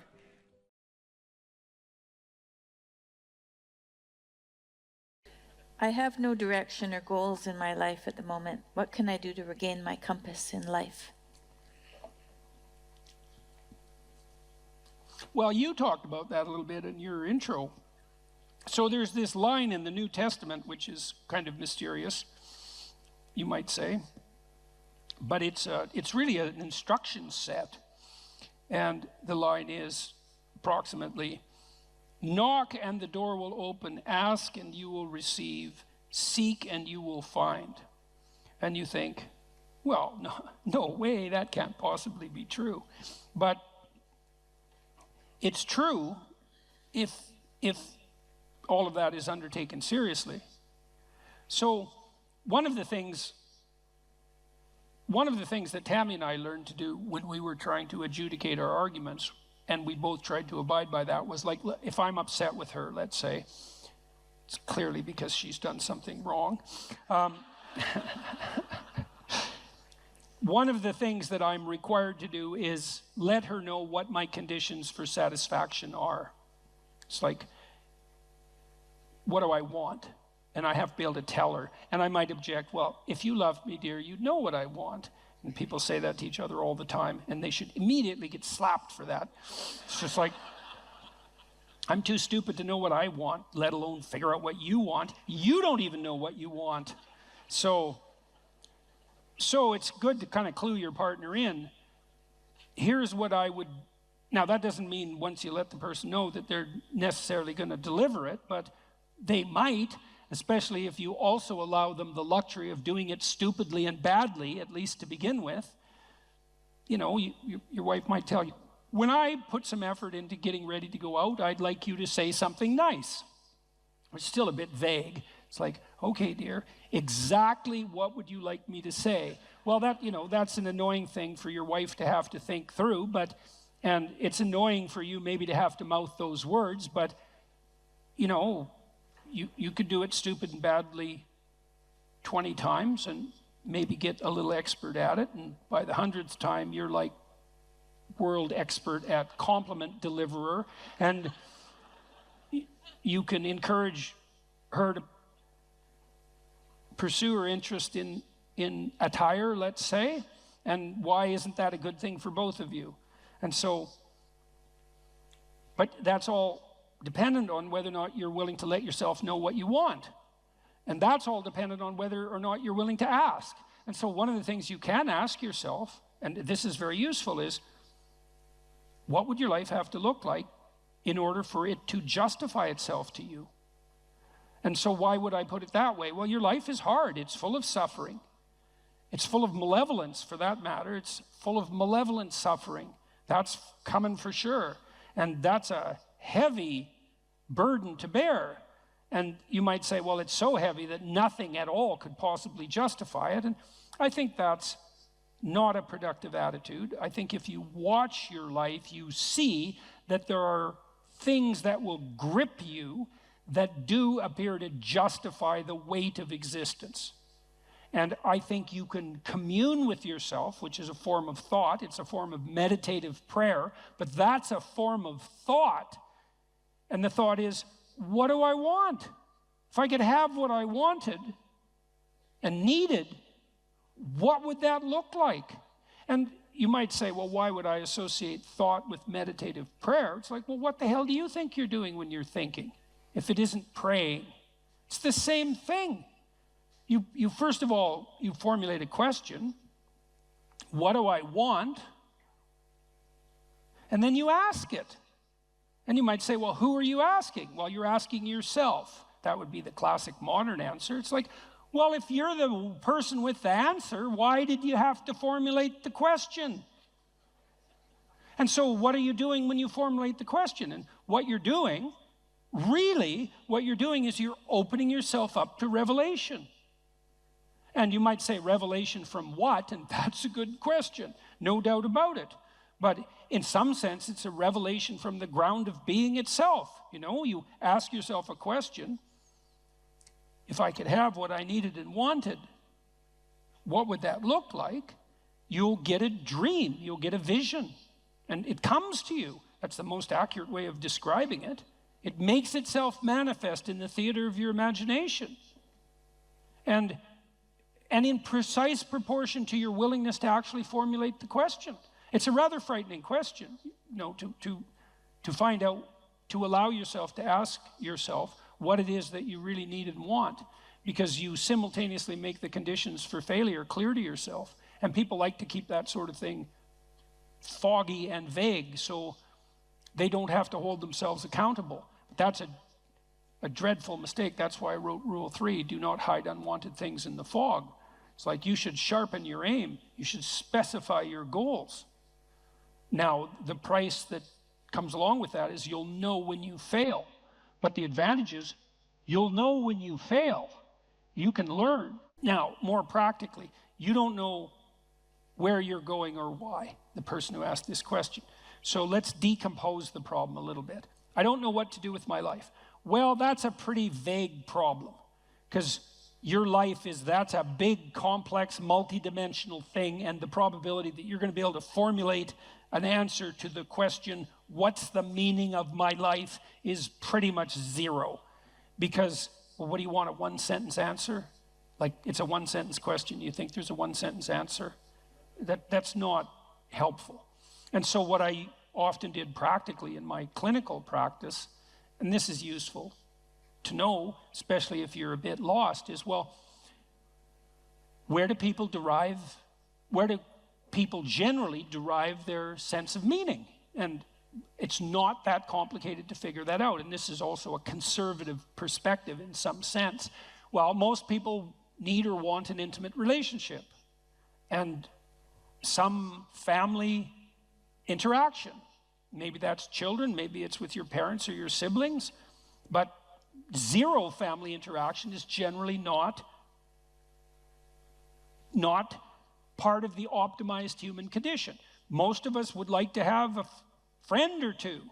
We need a job or a career to keep body and soul together, but also so that we're in harness and we can pull against a weight that in a noble and productive and generous manner. We perhaps need to be engaged in something creatively. We have to take care of ourselves mentally and physically. We should adopt some civic responsibility. We need to protect ourselves against major sources of hedonistic and impulsive temptation. There's 8 things. It's like, well, pursue one of them. Start there. You know, when I dealt with my clients who were depressed, unhappy, let's say, the first thing I would do with them is walk them through that analytic process. It's like, do you have anything in place in any of these domains? Sometimes I had people who were doing pretty good in all 8 areas and were still unhappy. Those people were depressed, technically, right? Because their lives were actually in pretty good order, but they were miserable. There was something wrong with them. They were ill in some way that was lowering their mood and destroying their positive emotion. Other people would be batting 0 on all 8 fronts. Like, they weren't depressed, they just had terrible lives. And so, really, and so what I would do with those people is, well, look, like, here's 8 things that aren't in place in your life. It's no bloody wonder you're miserable and everything seems meaningless except for the suffering, because that's a meaning too. It's like, well, why don't we start working incrementally in a few of these areas, and then we can just evaluate and see if that's helpful. And it's almost invariably helpful. You know, and part of that is, well, specify. You ask yourself, well, what do I need that I don't have? Well, maybe I'd like to have a partner. Okay, well, I can't just leap from not having a partner to being happily married in one fell swoop. There's intervening steps. One of the things I used to do with my clients who were lonesome is say, well, look, have you tried online dating?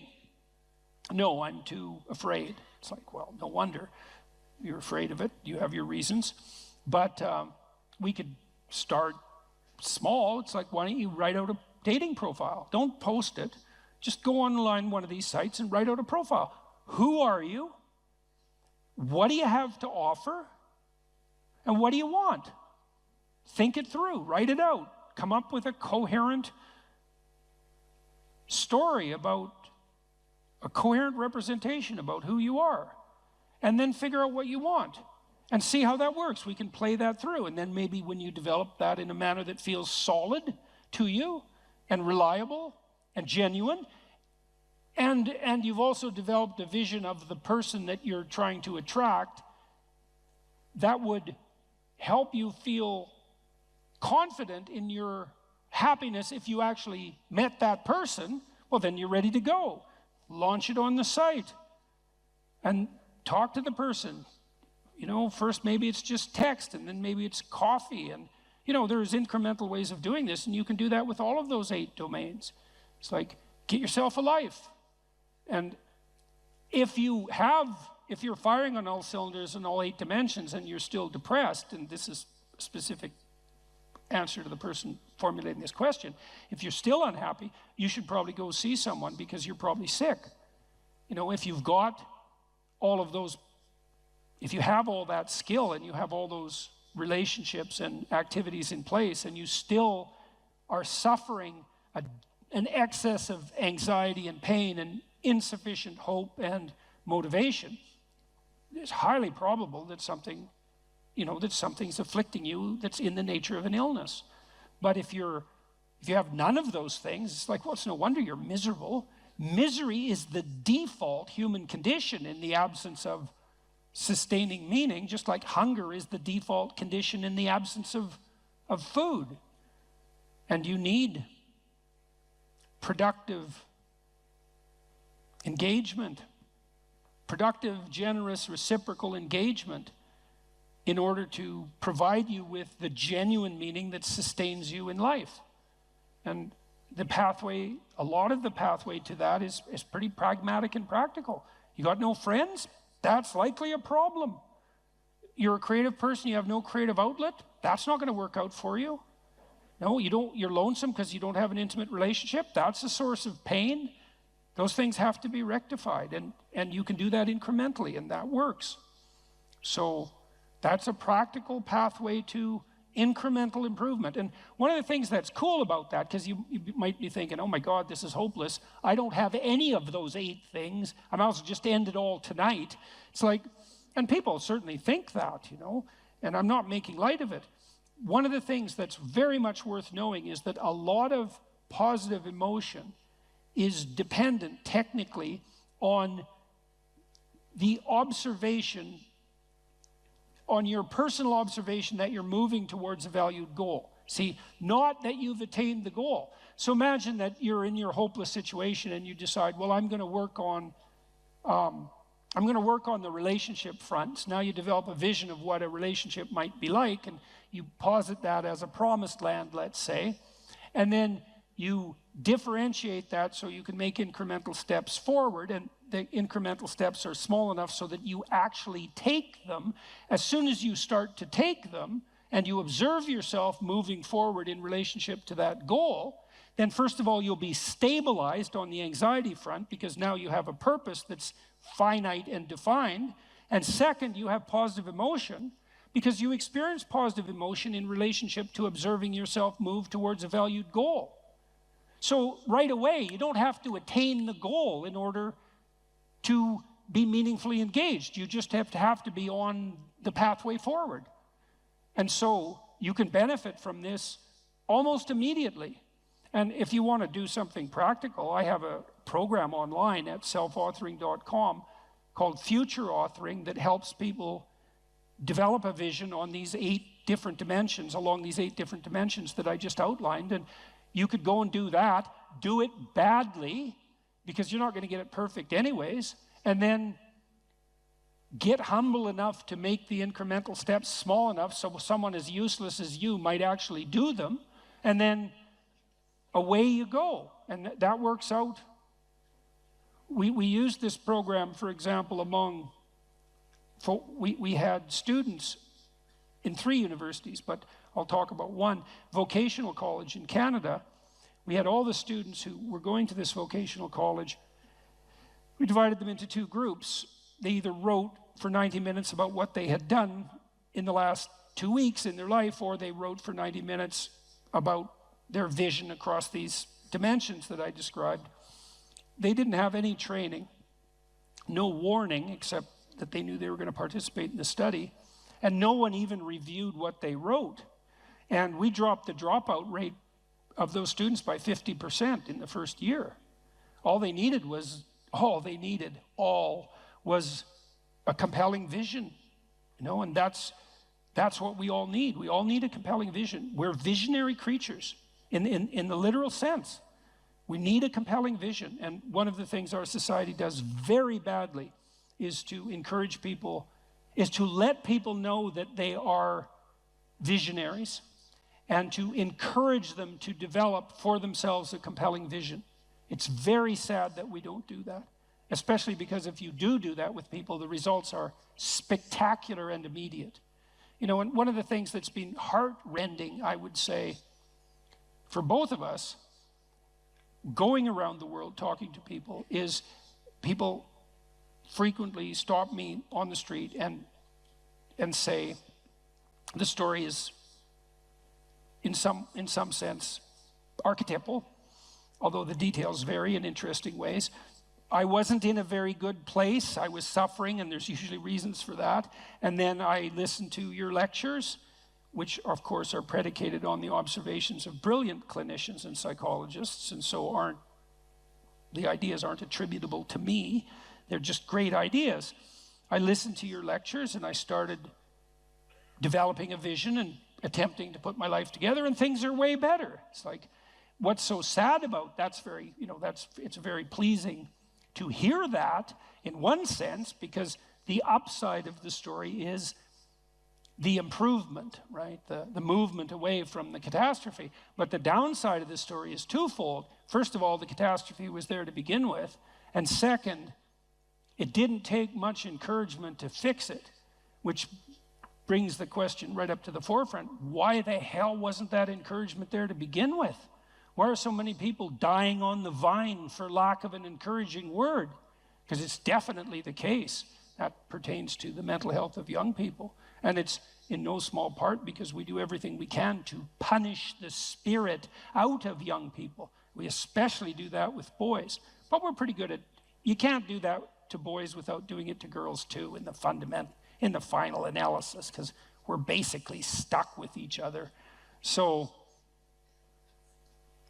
develop a compelling vision, and one that you're the one who judges whether or not it's compelling. You want to formulate a vision such that you apprehend the vision, you think, oh my God, if I could have that, life would be worth living. Well, yeah, that's what you want. And you might find that you're actually not that hard to satisfy. That what would satisfy you, fill you with hope, stabilize you psychologically, is actually within your grasp.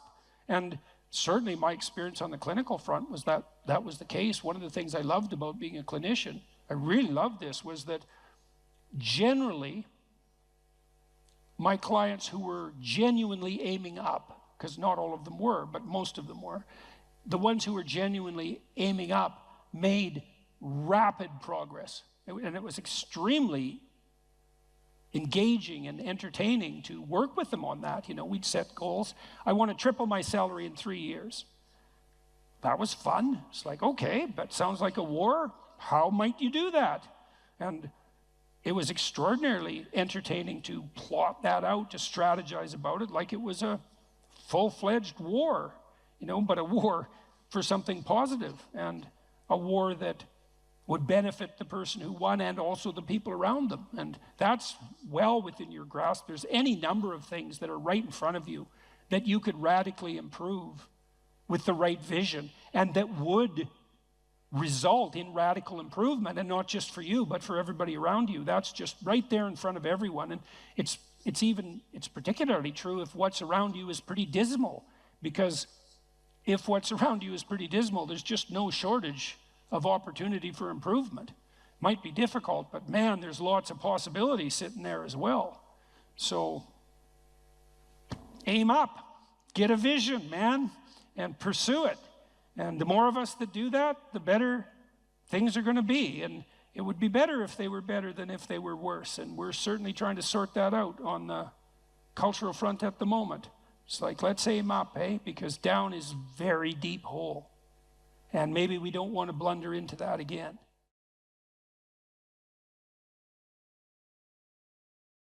So I was talking to a client the other day. It was so interesting. This person said something. He had been talking to his mother, and he just made a casual comment. He said he was talking to his mother, who was in a state of grief for good reasons that were independent of this particular person, who said, and I hate her. And I thought, oh, that's interesting. Like, where did that come from? And so I made a comment on that. That's a Freudian slip, right? Because there was the conversation was flowing, and then this little emotion-tagged utterance came forward. And whenever an emotion-tagged utterance of that sort comes forward, you know it's associated with a whole rat's nest of underlying pain and anxiety and what would you call it, disappointment and frustration that hasn't been properly rectified. So it's like a marker. And yet you know this when you're talking to people. They say something and you think, oh, you know, like, wow, too much information. That's one way of thinking about it. It's like, just what are you up to? And then if you have any sense, you just forget that even happened and you continue. But that's like the snout of a dragon peeking out from a cave. And you might say, well, it's just a snout, man. But it's not, because dragon snouts tend to be attached to the whole damn dragon. And so this is also something to know about relationships, because when you're in a relationship with someone, they'll do that now and then. They'll, you know, utter something and you think, haha, it's like, there's a bump in the road. Well, we're going to look underneath that at our peril. But if you do go down there and you look at it, then the whole thing comes, you can start to disentangle the web of memories and experiences that are all tangled together as a consequence of their emotional identity. Because I could say, well, everything that makes you anxious or everything that makes you upset is the same as every other thing that's ever made you upset. And then there's an even different subset of that, which is all those things that have made you upset that you've never dealt with. They're all laying down there at the bottom of your nasty little soul, waiting to pop themselves up in some random utterance, right? And so then you go in there at your peril, because if you're the person who pokes around in that, then you're going to get blasted with all of that stuff. It's going to come out like almost uncontrollably. Then you can sort it out. And so what you find is, if you ask a person a question like that and then you let them free associate, which is just talk about it, they'll do a wandering around like that maze that I told you about. They'll do a wandering around of that entire territory. And sometimes just having them wander around in it can help them straighten it out. But you might find out that something happened to them 15 years ago that left them with a terrible sense of guilt or dismay or frustration. And then when they interact with their parent in a certain way, the parent knows exactly how to tap that, and then that all comes up, and that's what produces that little utterance. And so that's the material of the world manifesting itself. That's what matters manifesting itself. And it almost always manifests itself as an object, something that objects. We're having a conversation. It's going quite well, no problem. There's a bump in it. There's an emotional disjunct, right? Now we're no longer in the same place at the same time. We're no longer playing the same game. So then I might say, okay, well, let's open that up and see what's behind it. Well, and the question is, what's behind the game you're playing? And the answer to that is all the world that you're ignoring, always. So when imagine that, think about it this way. You're trying to do well in a class and you get a bad grade. Okay, so you're in this little frame, you want to get a good grade, that isn't happening, you got a bad grade. Okay, what is it that's manifesting itself as the bad grade? Well, you could say, well, it's a C- on a piece of paper. It's like, well, that's, you know, really? No. That's the objective manifestation. You got a piece of paper with a C-. The value-free proposition is that you've been delivered a piece of paper with a curve on it and a little, you know, negative sign. Well, you think, well, that's what that is. Well, You know, it's as dopey as thinking, well, here you got your failing grade, you go into the lab and you like weigh it on a scale, and then you burn it and see what it was made of. It's like, well, why did I get so upset about that? It's just paper. It's like, no, that's not just paper. It's an entity that exists in a web of connections. The fact that it's signified by paper is almost completely irrelevant. What is it? The answer is, you don't know. And that's why when you pick it up, you get this paralyzed sinking feeling, because your limbic system is a lot smarter than your perceptual systems. And your perceptual systems say, well, that's a piece of paper, and your limbic system says, nah, for sure, dragon.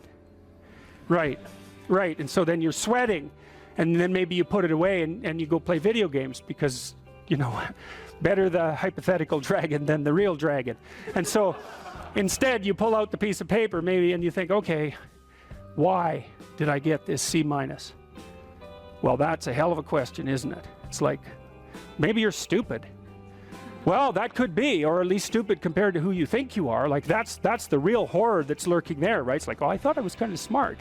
That's a proposition of the highest order. I thought I was kind of smart. It's like, yeah, well, what about this C-? It's like, well, that goddamn professor, right? That's the first thing. I've been attacked by a predator. That's the first response, right? So it's a nonsensical message. It's just delivered by someone evil and predatory. Well, that's, you know, possible, but I wouldn't go there. I wouldn't go there first necessarily. So, but then, well, then say you don't go there. Okay, well, so what is this exactly? Do you not know what you thought you knew? Are you not who you think you are? Do you not work hard enough? Are your values not organized properly? Do you misuse your time? Are you in the wrong field? Is the way you're construing your life completely inappropriate? Are you acting out what your parents wanted you to do and you're pissed off about it, so you're only running at 40% to spite them, despite the fact that they're paying $25,000 a year for your education? Because that's a fun game. Yeah, I'll go do what you want me to do, but I'll fail.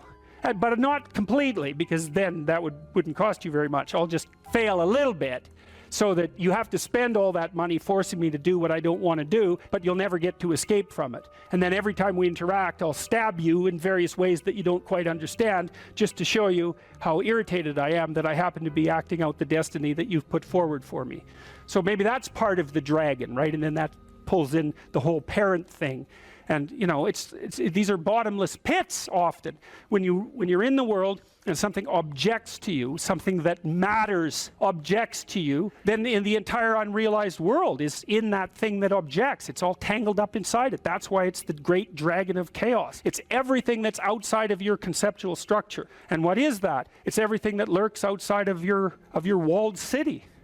And it's manifested itself like the snake in the garden. And the easiest thing to do is say, I'm not having anything to do with that. But the problem with that is, well, you get your C- and you don't do anything about it. Maybe you're a little bitter and more resentful, and your study habits get a little worse. So the next time you get like a D+, and then you collect a bunch of Fs, and then you stop going to school, and then you stop showering, right? Then you end up jumping off the bridge. And so that's how the dragon eats you when you don't pay attention to it. And so it's no bloody wonder that people avoid, you know. It's really no wonder that they avoid, because error messages contain within them the implicit world. Now, the upside of that is, well, they contain within them the implicit world. And the world isn't all negative. And so maybe you get your C-, and that's actually the best gift you ever got, because somebody finally took you and went, whack, you know, clue in. And so you take that apart and you think, oh, I don't know how to write. I don't know how to think. I've never read anything in my life. My study habits are abysmal, you know, like maybe I'm working at 2% efficiency, which is probably, I would suspect that, you know, some of you aren't doing that, but I bet there's 30 to 50% of the people in the room are working at 2% efficiency. It's like, to find that out is so optimistic. I mean, if you're barely hanging in there, but you're only working at 2%, you might imagine what you could have as a life if you're working at like 50%. So the C- can be the best gift you ever had, and that's the gold that the dragon hoards, right? That's exactly what that means.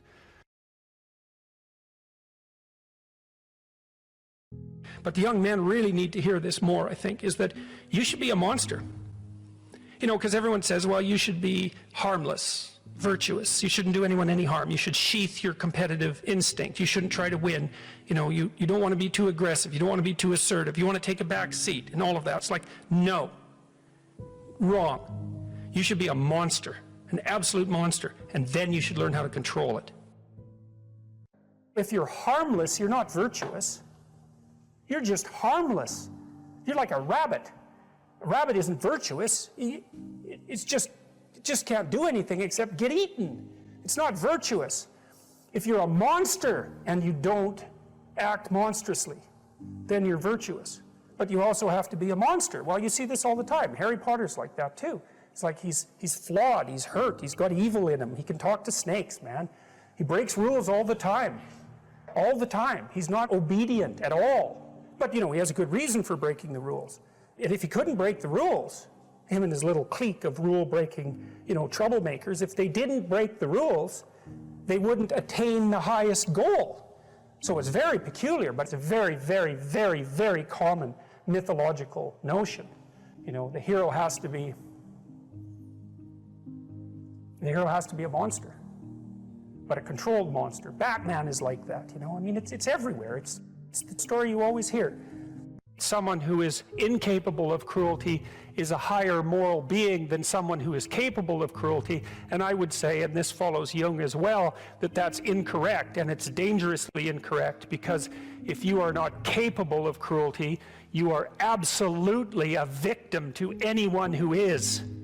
And so part of the reason that people go watch anti-heroes and villains is because there's a part of them crying out for the incorporation of the monster within them, which is what gives them strength of character and self-respect, because it's impossible to respect yourself until you grow teeth. And if you grow teeth, then you realize that you're somewhat dangerous, or maybe somewhat seriously dangerous, and then you might be more willing to demand that you treat yourself with respect and other people do the same thing. And so that doesn't mean that being cruel is better than not being cruel. What it means is that being able to be cruel and then not being cruel is better than not being able to be cruel. Because in the first case, you're nothing but weak and naive. And in the second case, you're dangerous, but you have it under control. And, you know, a lot of martial arts concentrate on exactly that as part of their philosophy of training. It's like, we're not training you to fight. We're training you to be peaceful and awake and avoid fights. But if you happen to have to get in one, and I guess the philosophy also is that if you're competent at fighting, that actually decreases the probability that you're going to have to fight, because when someone pushes you, you'll be able to respond with confidence, and with any luck, and this is certainly the case with bullies, with any luck, a reasonable show of confidence, which is very much equivalent to a show of dominance, is going to be enough to make the bully back off. And so the strength that you develop in your monstrousness is actually the best guarantee of peace. And that's partly why Jung believed that it was necessary for people to integrate their shadow. And he said that was a terrible thing for people to attempt, because the human shadow, which is all those things about yourself that you don't want to realize, reaches all the way to hell. And what he meant by that was, it's through an analysis of your own shadow that you can come to understand why other people are capable, and you as well, of the sorts of terrible atrocities that characterized, let's say, the 20th century. And without that understanding, there's no possibility of bringing it under control. When you study Nazi Germany, for example, or you study the Soviet Union, particularly under Stalin, and you're asking yourself, well, what are these perpetrators like? Forget about the victims, let's talk about the perpetrators. The answer is, they're just like you. And if you don't know that, that just means that you don't know anything about people, including yourself. And then it also means that you have to discover why they're just like you. And believe me, that's no picnic. So that's enough to traumatize people, and that's partly why they don't do it. And it's also partly why the path to enlightenment and wisdom is seldom trod upon, because if it was all a matter of following your bliss and doing what made you happy, then everyone in the world would be a paragon of wisdom. But it's not that at all. It's a matter of facing the thing you least want to face. If you're going to be a fighter, you have to want to win. And you have to want to hurt people. I mean, not for the sake of hurting them. That's what makes you different than an evil person. But you have to have that capacity, you have to develop that. And you know, that's the step on the way to enlightenment, weirdly enough, because that isn't what people think. People have been fed this diet of pablum, rights and impulsive freedom for so long. There's just an absolute starvation for the other side of the story. There are no rights, technically speaking, without responsibilities. And all we've had for 60 years is a dialogue about rights. Well, that leaves a hole on the other side of the story. And it's a hole that's in people's hearts, essentially. Because responsibility, well, perhaps that's not more important than rights. Like I said, they're part and parcel of the same formula. But it's in responsibility that most people find the meaning that sustains them through life. It's not in happiness. It's not in impulsive pleasure. Those things blow away at the first ill wind. But to adopt the responsibility for your own well-being and to try to put your family together and to try to serve your community and to try to seek for eternal truths and to live them, that's the sort of thing that can ground you in your life enough so that you can withstand the difficulty of life. And when you tell people that, especially when you include yourself in the audience, let's say, and you're not finger waving from above, then everyone knows that it's true. There's been this attempt to identify masculine competence and power, let's say, but mostly competence with tyranny, and that's very, very hard on young men. It's also hard on young women, for that matter, but it's very helpful for people to hear that they should make themselves competent and dangerous and take their proper place in the world, because it's the alternative to being weak. And weak is not good. The people who shoot up the high schools, they're weak. They're weak. And life is a very difficult process, and you're not prepared for it unless you have the capacity to be dangerous. That doesn't mean that you should be cruel. It doesn't mean any of that. There's a statement in the New Testament, the meek shall inherit the earth. But the meek isn't well translated. It means something more like, those who have swords and know how to use them but keep them sheathed will inherit the world. That's a way better way of thinking about it. You have to be powerful and formidable and then peaceful, in that order, right? And that's not the same as being naive and weak and harmless, which is what young men are being encouraged to be. It's like, that's a very bad idea.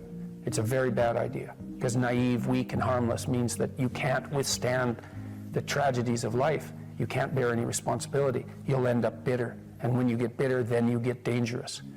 You don't treat adult men as if they're infants. You most want to find will be found where you least want to look. There's this old story that's from King Arthur, and King Arthur has these knights, right? They all sit around a round table, which means they're roughly equal. That's what the round table means. And they're off to find the Holy Grail, and the Holy Grail is the most valuable object. That's what it means. So they're off to find the most valuable thing, but they don't know what it is, and they don't know where it is. But they know that there's a most valuable thing, so in some sense it's akin to them orienting themselves by the star. And they don't know where to look, and so what they decide is, they have the castle, it's the middle of a forest, and so each knight decides to start looking for the Holy Grail by entering the forest at the point that looks darkest to him. And so what's the idea there? Well, imagine there are things that come easy to you, and that you're fond of pursuing, and that you're happy about pursuing. So you've found those and pursued them, and you've mastered them. So you know all that, but then there's another place that you don't want to go. And so you haven't gone there, and you haven't mastered it, and you're very small in comparison to it because you haven't mastered it, and so it has this monstrous aspect. If what you're doing isn't working, it's where you haven't gone that you need to go. And so I can give you another example of this. So let's say you're an agreeable person, and so you don't like conflict, and you won't stand up for yourself, and you regard anger and the proclivity to provoke and to engage in conflict as something that's positively terrible. It's not only that you're not good at it, it's actually that it's wrong. So that's where you have to go if you're going to learn how to stand up for yourself. And imagine that you're afraid. Maybe you have something like agoraphobia. And so there's a whole bunch of things that you're afraid of, and you don't want to go there. But if you want to put yourself together, then that's exactly where you have to go. And so it's frequently the case that what you want to find is to be found where you least want to find it. And that idea is echoed in the prominent stories of dragons and gold. It's exactly the same idea. The dragon is this terrible thing. It's this terrible predatory thing that lives forever and is very, very wise. And it lives underground. and it'll kill you. It'll burn you up in a second.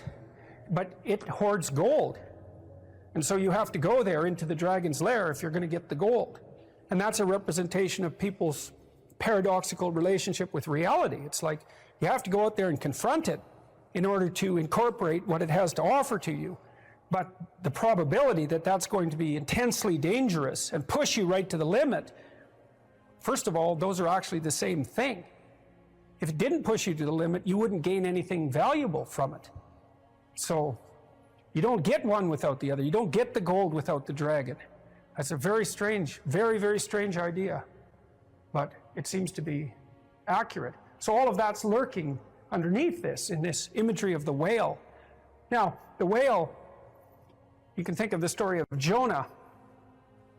What happens with Jonah is that, roughly speaking, he's a prophet, and God tells him that he has to go to this city and straighten it out because it's veered off the path and it's heading towards doom. And Jonah thinks, I'm not going to that city to tell those people anything like that because they're not going to be very happy with me just showing up there and telling them, you know, everything they're doing wrong. And so he hops on a boat and tries to get out of there.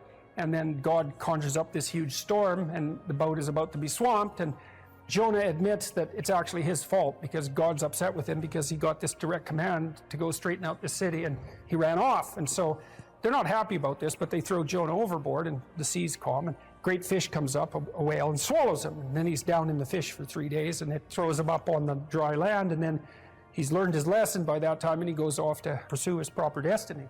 So that's echoed in this story as well, that if you don't follow the pathway that you're supposed to follow, the seas will become stormy for you and something will come up and pull you down and you'll be in a terrible place for some length of time till you learn your lesson. And if you're lucky, you'll get spit back up on shore and then you can go do what you should do. Well, I mean, that's not a lesson that anybody needs to have interpreted. I think everybody understands that. Part of spiritual development is to recognize the satanic tendencies that characterize you and to fully wrestle with them and to integrate them. That's the thing. It's not so much to cast them away, it's to transmute them. You know, and you can see the difference between people who've done that and people who haven't, at least to some degree, because people who haven't integrated the shadow at all are naive. And you can tell that when you look at them, and you can tell that when you talk to them. And because they're naive, they're often resentful as well because they get taken advantage of. And someone who's integrated that more, they're dangerous in the martial arts sort of way, which is they're dangerous, but they don't have to use it because their presence radiates implicit potential for havoc, and that's really necessary. It's one of the things that gives people self-respect. If you could have what you wanted in this moment, and I could deliver it, what would it be? How much of the mess that you see around you would vanish if the mess that you could put straight was put straight? You know perfectly well that if you put your mind to it and you make the proper sacrifices, there are things you can set straight. What advice do you have for a young man in his 20s? Make a plan. Look at what you're interested in. Get disciplined about something. Allow for the possibility that you have something important to contribute to the world, and that the world would be a lesser place without that contribution. Don't be afraid of taking on responsibility. It's where you find what sustains you in your life. You can take on too much responsibility. You have to be cautious in that regard, but that's a less common problem than not taking on enough. A lot of the things that people regard as traps are actually the means to their life.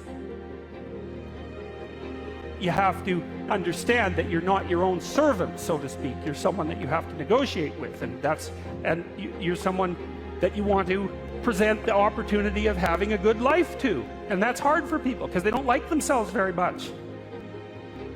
You have to believe that your action has some redemptive possibility, because why would you do it otherwise? And you might say, well, I kind of believe that. It's like, well, that's not good enough. You know, you kind of got to throw yourself all into it. And what's the cost anyways? It's not like you're going to get out of this alive. So you're pretty much all in whether you want to be or not. And maybe if you were voluntarily all in, things would be a lot better than they are.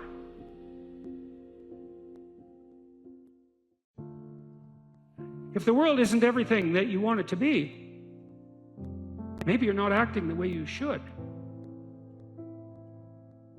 One of the things people do to buttress themselves against failure is to never let themselves really gain clarity about what they need and want. Let's say you try something, but you only do it half-heartedly. And then you fail, and you think, well, I didn't really fail because, you know, I held a bunch back in reserve, and so I didn't get what I wanted, but maybe had I been all in, I would have. And so you don't have to upbraid yourself too much for the failure. Now, it's a catastrophic way to live, to sit on the fence and to not commit, because instead of risking the possibility of failure, you engage in what's essentially the absolute certainty of failure. Because if you want something worthwhile and difficult, which you probably do if you want to have an adventure and go somewhere, then what's the chance you're going to get it if you're halfway in? You can't be halfway in, but that sort of protects you against failure, because you can tell yourself, well, if I tried, I could have done it. It's like, you know, you tell yourself that 200 times and your life's over. Better have a valued goal, because otherwise you can't get any positive motivation working out. And so the more valuable the goal, in principle, the more the micro processes associated with that goal start to take on a positive charge. And so what that means is, well, you get up in the morning and you're excited about the day, you're ready to go. And so as far as I can tell, what you do is you specify your long-term ideal, you specify your goal. You do that in some sense as a unique individual. You want to specify goals that make you say, oh, if that could happen as a consequence of my efforts, it would clearly be worthwhile. Would it really be so terrible if my life wasn't miserable? Would it be so terrible if I got what I wanted and needed, especially if I was doing that in the best possible way? Well, there isn't anything better to have than a problem that's worth solving. Like, that's really worth solving, right? And so the more of that you take on, the more you have a reason to get out of bed in the morning, no matter what.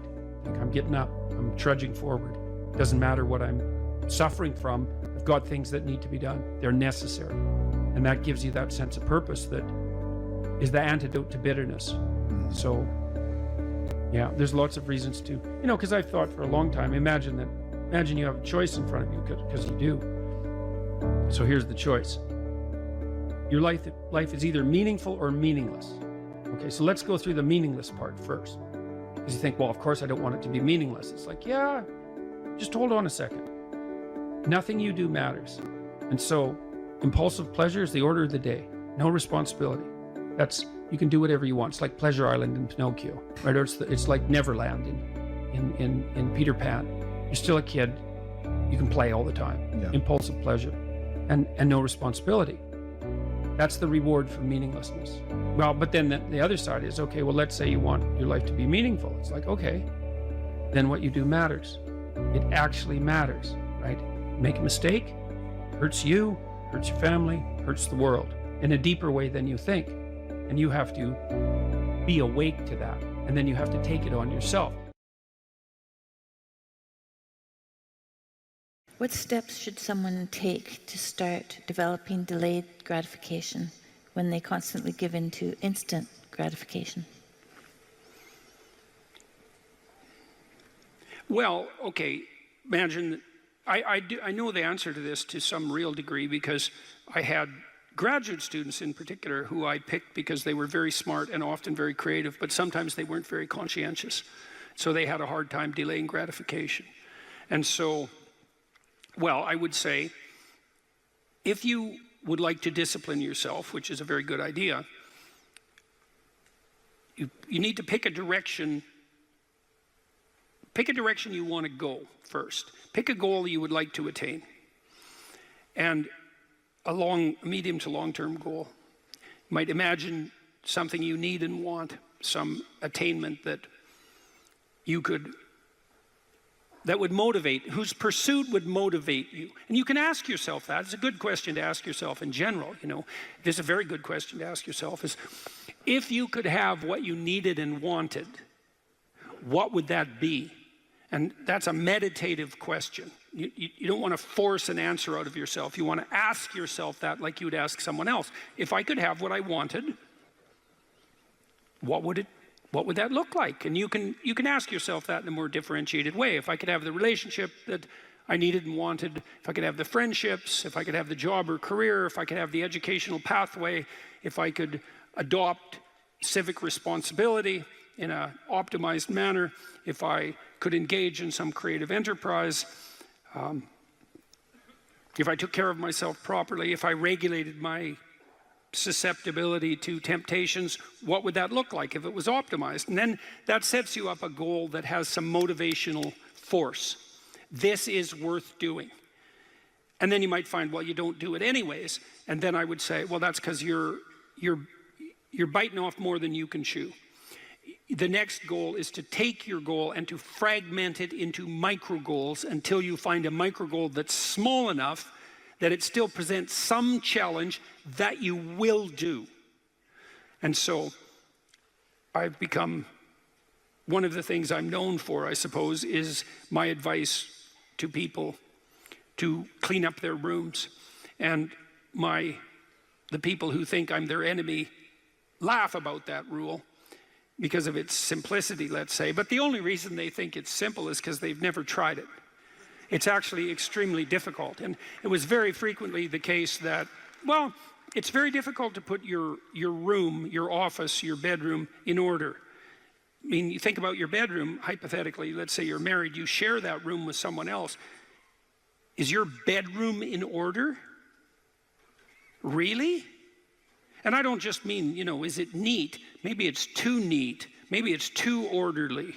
Maybe it's too sterile. Maybe it's too bare. Maybe that characterizes your whole bloody relationship. Maybe, really? And maybe that is genuinely reflected in the state of your room, because it's very probable that that room is a microcosm of your marriage. It's highly probable. And so what that would mean is to organize that room would require the organization of your marital life, not least because if you want to put that room in order, you're going to have to negotiate with your wife about how that's going to be done. And while you're making that negotiation, even in relationship to the micro details, you're going to encounter almost everything that's wrong with your relationship. And so you might ask yourself when you walk into your bedroom, I hate this bedroom. It's like, you should really think that through. And then you need to think through what you would need to do so that you love that room, or even more complexly, so that you both loved it. Because that's a tough thing to attain, boy. Because you're going to have differences in taste, you're going to have differences in orderliness. There's all sorts of things that you're going to have to negotiate in order to make that room you both inhabit jointly desirable. Anyways, you set yourself a goal, ask yourself what goal you want to set, and then break the goal down into steps that are small enough so that even someone as pathetic as you could manage them. And that requires a tremendous humility. I know it was frequently the case, for example, with my clients, that I would do an analysis of their situation in life, and let's say, just for the sake of argument, that someone was 30, living at home in the bedroom they grew up in high school, in a complete bloody state of disorder, both moral and practical. And one of the relatively simple steps that we might agree upon with regards to moving forward is, the person might think, well, I'm 30, I'm really immature, I haven't taken any responsibility for my life, my mother still makes my bed and cleans up after me. It's like, well, why don't you just start with that? Because you're not going to just fix your life. Why don't you just try to clean up your room like you're a mature 14-year-old instead of a dreadfully dismal 30-year-old. And so first of all, it's really hard for someone, even if they're desperate, to admit that that's necessary, right? Because it's so bloody humiliating. I mean, really, I'm so damn useless that my basic goal is going to be to clean up my bedroom. It's like, well, looks like it. And actually, it's worse than that, because then you ask the person, you negotiate with the person, they say, well, I'll try to clean up my room. Then they come back the next week and they say, I had one client, this was so funny, he's going to vacuum his rug. That was his goal for the week. He just had a child out of wedlock, and he was afraid that he was going to be a very bad father, which was a very realistic fear. And so he wanted to put himself together, you know, and so that's why he came to see me. And he lived in this squalor, and one thing we decided to do was that he could vacuum the rug, which he hadn't done for like 12 years because his mother would do it. And so it was so funny, it's so unbelievably comical. He went and got the vacuum, a stand-up vacuum, an upright vacuum, and he brought it into his room, but he didn't bring it all the way in. He put it in the doorway, leaning like this across the doorway. And then instead of vacuuming his room, he stepped over that bloody vacuum cleaner for a whole week and then came and told me that he couldn't do it. It's like, it's not surprising to me at all, because you think, well, that's such a trivial thing. It's like, if it was such a trivial thing, he'd have a clean room. It's not trivial at all. That chaos in his immediate environment was deeply emblematic of the chaos of his life. They were the same thing. And so for him to even begin the process of bringing order to chaos, which is a divine process, by the way, and the highest moral requirement, he had to be willing to face the catastrophe, the chaotic catastrophe of his life. And he hadn't done that for like 30 years. Why was he going to start that week? Just because he said he was going to? It's like, good luck. So what you do as a therapist in that situation is you just make the task smaller until you find a task so small, but still moving forward, that the person will do. So I might have said, I don't remember the particulars of the situation, I might have said, well, do you think you can get that vacuum cleaner, do you think you could move it out of the doorway into your room? That's all you have to do this week. Do you think you can do that? And I'd say that and offer that without being contemptuous. Like, you have to be very careful about such things. And I know that this is more complicated than it looks. And I also know that the first step taken towards the domination of chaos and its transformation into order is a cardinal and difficult step. And so you can make it small, and that's fine, it'll still work. So I might say, well, just move the vacuum cleaner inside your room. And then I would also say to someone in that situation, don't do more than that. If the agreement that you've made with me and with yourself is that that's enough, abide by the contract that you've written with yourself, and allow yourself to be grateful for the fact that you had the courage to take even a single step forward. And don't push your bloody luck, because maybe you'll have a brief fit and vacuum the whole rug, and then you'll be so annoyed at how you've destabilized your entire life that you'll redouble your attempts to make a mess, and the place will be more like hell than ever for 2 months. It's very probable that that sort of thing will occur if you break the contract you've set with yourself. The upside of this is, because you think, oh my God, that's so dismal, I have to start that low. It's like, yeah, probably, especially if it's a real difficult thing you're trying to sort out. You have to start as low as you are useless, and that's low. So, but the upside is that progress accelerates, it's not linear, and so if you take once you take the first step, the probability that you'll take a slightly larger second step increases, and that increases non-linearly. And so once you get the ball rolling, so to speak, once you start pushing the rock uphill, you can do it faster and faster. And so even if you have to start in a very humiliating manner, that doesn't mean that's where you'll end. One of the things that Tammy and I learned to do, and this was a consequence of me being trained as a behavior therapist, is, you know, we'll just take an example that maybe I was trying to learn how to compliment her when she dressed nicely. And maybe the fact that I wasn't good at that was manifest in the fact that she'd put some effort into her dress, and then I wouldn't respond in the appropriate manner, and that would dishearten her. And I don't particularly remember that exactly happening, but it'll be a perfectly reasonable example.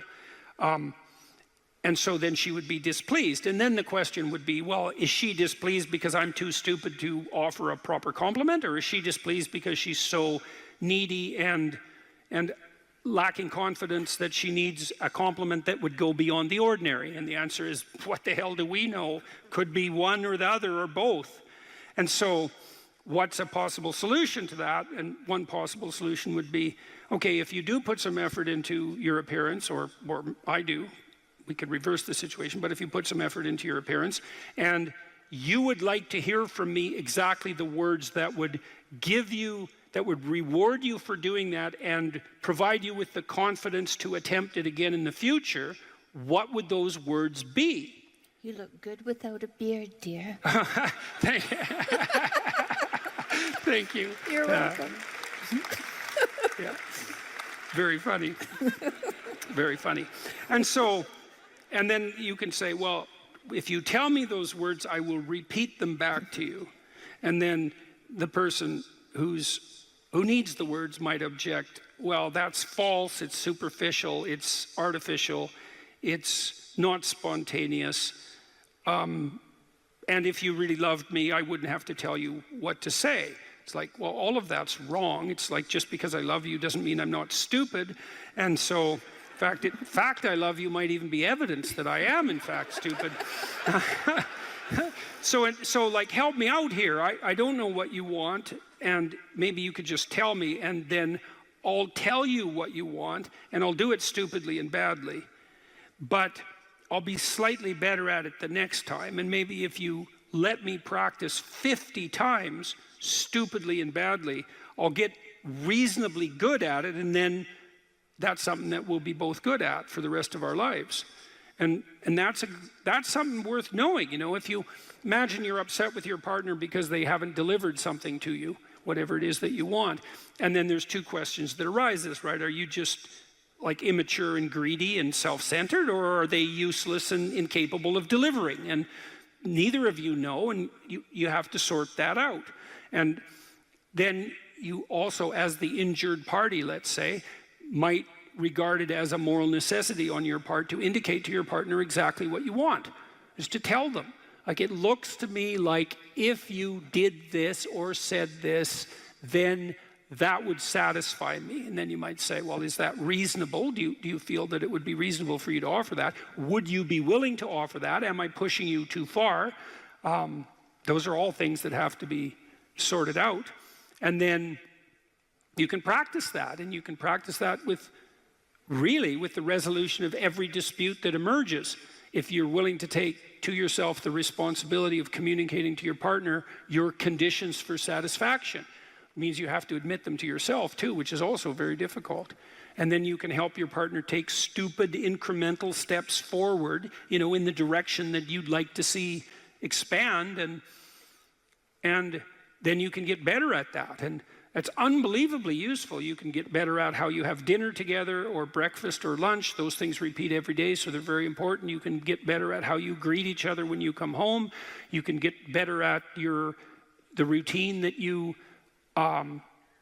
fall into, let's say, when you go to bed at night or when you wake up in the morning. All these things that repeat, you know, because that's your life, the things that repeat. You can conceptualize how you might like them to be ordered if they were undertaken in an optimal manner, and you can start incrementally moving forward to that. And you can do that by communicating what you need and want, and by carefully rewarding your partner for taking the appropriate incremental steps forward. And so if you're trying to discipline yourself, you make a goal, you break it down into micro goals, and you implement the micro goals and reward yourself for doing so. And if you do that reliably and you make that a practice, that you'll become more disciplined across time, and you'll move towards the fulfillment of your goals. And that's practically how that's the practical guide for success on that front. Well, so You're moving from point A to point B in your little circumscribed world. You've made everything invisible. And as long as that works, then your theory's good enough. It's accurate enough. It's true enough. You're in your little paradise. But if something comes up and objects, well, that's where your character is tested fundamentally. That's the character test. It's like, what do you do with messages of error? And that's a tricky issue. Okay, so here's a solution to that. Here's what not to do. I am a bad person. I got to see myself. I'm a bad person. I might as well just go jump off the bridge. It's like, no, that's not good, because what that means is that every time you try to learn something, you're going to make a mistake, because what do you know? So you're going to make mistakes. And if the rule is every time you make a mistake, you're going to go jump off the bridge, then that's not a useful problem-solving strategy. And so when you make a mistake, you don't get to beat yourself to death with a club. It's a bad strategy, and you'll have your internal tyrant in there who's perfectly happy about doing that. That's the, overactive superego that Freud talked about. Maybe it came to you via a parent who was too authoritarian, or a grandparent, or maybe it's just you because you're disagreeable and neurotic, and so you'll take or hyper-conscientious. You'll take yourself apart. Well, you've got a problem. Something has objected to you. Then the question is, well, what does that mean? Well, maybe you're not looking at the world right. Maybe your goals are wrong. Maybe you're not acting properly. It's okay. So the question that arises when an obstacle emerges is, which part of this structure needs attention? And the first answer can't be all of it, which is why when you're arguing with someone in an intimate relationship and you're angry at them and you want to win, which is a big mistake, you want to win, you say, well, this is what you're like. Here's another 10 examples of how you've done that in the past, and I can enumerate more of them if you'd like. And so that's actually what you're like, and I've tried fixing you and it didn't work, and so it looks like you're going to be like that up into the future, and you're basically saying to them, well, you're a bad person, and the only thing they can do is either collapse or punch you. And punching you is actually better than collapsing. You know what I mean? It's such a counterproductive way of arguing. You don't leave the person any out. And so maybe, well, they're civilized, so it doesn't get physical. Well, maybe that's good and maybe it isn't. But then they end up either really not happy with you in a way that they will manifest the first possible opportunity they get, or they have to go off in the corner and cringe. It's like, great, you won. It's like now your partner's either hates you or is cringing. It's great. That's a real good victory, man. Rack up about 100 victories like that and you'll be in divorce court and spending $250,000 while being miserable about it. Yeah. So anyway, something objects to you and you think, okay, well, I need to take myself apart, right? Because there's a piece that's broken somewhere, and then you might think, well, let's assume it's a little piece to begin with. That's the right mechanism. It's like, okay, you got a C-. That doesn't prove that you're stupid. Now, it implies that you might be stupid, but it doesn't, right, really, it does, and that's why you don't want to look at it. Maybe it implies that you're lazy, or implies that you're ignorant, or like it implies all sorts of terrible. Might imply that you're a bad person even. But you don't want to leap to that, and that's sort of the proclamation of innocence before guilt. Assume that you're the least amount of reprehensible and ignorant possible. And so then you look at the micro routines. It's okay, well, I got a C- in this course. Maybe I should study for that course 15 minutes more a day for the next 3 months. And then you ask yourself, do you think you could do that? No, I'm too useless. Okay, how about 15 minutes every second day? You think you could do that? You put it in your schedule, like 15 minutes every second day in the morning. And that's, well, you think, well, what's wrong with me? Well, I'm not very good at managing my study schedule. That's not quite down here at the behavioral level, but it's pretty close, because what you can take an action. You can open up your schedule and you can say, oh, I'll mark 15 minutes aside. Then you can practice doing that. It's pretty low level in the hierarchy. It means, well, you're still not a horrible person. You just got to polish up your work ethic. And so what you want to do is it's like the old adage, you got to stand up for yourself, but you don't want to make unnecessary enemies. That's a really good thing to know. It's like, shut the hell up most of the time, but now and then you don't shut up because it's time to say something. You don't want to make unnecessary enemies, though. Well, you don't want to take yourself apart any more than is absolutely necessary. Start little, and you do that with people around you too. Like if you have a child, and the child does something that isn't right, then you think, okay, minimal necessary intervention. What can we do to decrease the probability that that's going to occur in the future? That's a good thing to know with children. It's also a good thing to know with your partners. You're having an argument with them. It's like, okay, what the hell do you want? What's the minimum thing you can request from them that would satisfy you? And the evil part of your soul is going to be, I want them cringing in a corner. It's like, yeah, get that stuff under control, man. See if you can figure out what that person could offer you that would be minimal that you would accept. And then tell them that. It's like, here's the words I would like you to say in the apology I would like you to formulate, assuming that you think you did something wrong. We have to argue about that because maybe you didn't. But if you did, I want to specify it precisely and narrowly, and I want to give you an escape route. And you know, you might only be able to do it badly because you're still mad. So you apologize half-heartedly. It's like you get a pat on the head for that. Good. Next time it'll be 51% not half-heartedly, right? So it's careful training. It's careful training of yourself and other people with the goal in mind, but also with the least amount of harshness possible. And then the other thing to do as well, and this is also true for you, and this is something I learned from studying the behaviorists, is like watch the people around you like a hawk. Whenever they do something that you think is good, you tell them. That's wisdom, man. You'll get so far with that, you cannot bloody well believe it. Because most people, you know, they're afraid of any number of things. But one of the things they're really afraid of is that now and then they'll creep out of their cynical shell and try to do something good. You know, it's like they're popping out this thing that's unbelievably vulnerable. They'll try to do something good and creep right back into their persona. And they'll look around, see if anyone noticed. And sometimes they'll get punished for it, and then, well, then they won't do it again, so don't do that. But then, now and then you think, hey, I saw you do this. That was actually pretty good. And they think, oh, wow, someone noticed. You know, it's like, wow. And then they'll think, yeah, I could do that again. And if you want to live with someone for a long period of time, I would say every time they do something that you would like them to do more of, number one, notice. Number two, tell them, right? Because I know you don't want to, because you really want to dominate them, and you don't want them thriving, because then they'd be competition to you, and you wouldn't be able to go complain to your mother about what a miserable partner you have, and you know how delightful that is. So you have to forego all that pleasure if you actually helped your person develop. So you got to get over all that. It's really annoying. So, you know, you've got this person pegged as, yeah, you're stuck with them, and, you know, maybe it's the best you can do, but you got one eye open. And then every time they do something good, you don't want to notice, because if that elevated them a little bit, you wouldn't be able to feel so resentful and miserable and keep your eye open for the next possible affair. And that is what people are like.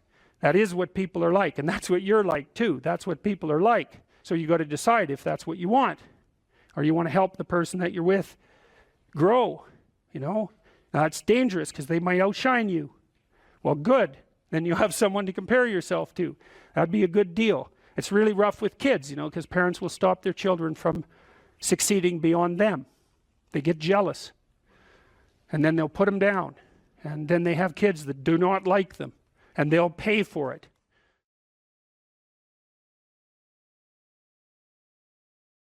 Another way of thinking about this too, you know, in the Abrahamic stories, God calls to Abraham to get him to leave his father's tent. He's there like till he's 80, you know, lagging around, lolling around, being useless. And the call to adventure arises, and it's attributed to the voice of God. And Abraham goes out in the world, and he has a hell of a terrible time of it. He encounters famine and tyranny and conspiracy to steal his wife, and like it's really quite dreadful, to the point where you might think that Abraham was a lot better off just being in his tent. But the story insists that Abraham's adventure is not only necessary but a precondition for the entirety of Western civilization that follows in his stead, essentially. And so it's difficult, but necessary. And I think there's an analogy between the voice that calls Abraham as an individual away from his father's tent, you know, the safe confines of his father's tent, and the political voice that calls Moses to pull his entire people out of the tyranny in Egypt. I don't think that's an unreasonable parallelism. And so God in that situation is the voice of adventure and the voice of freedom.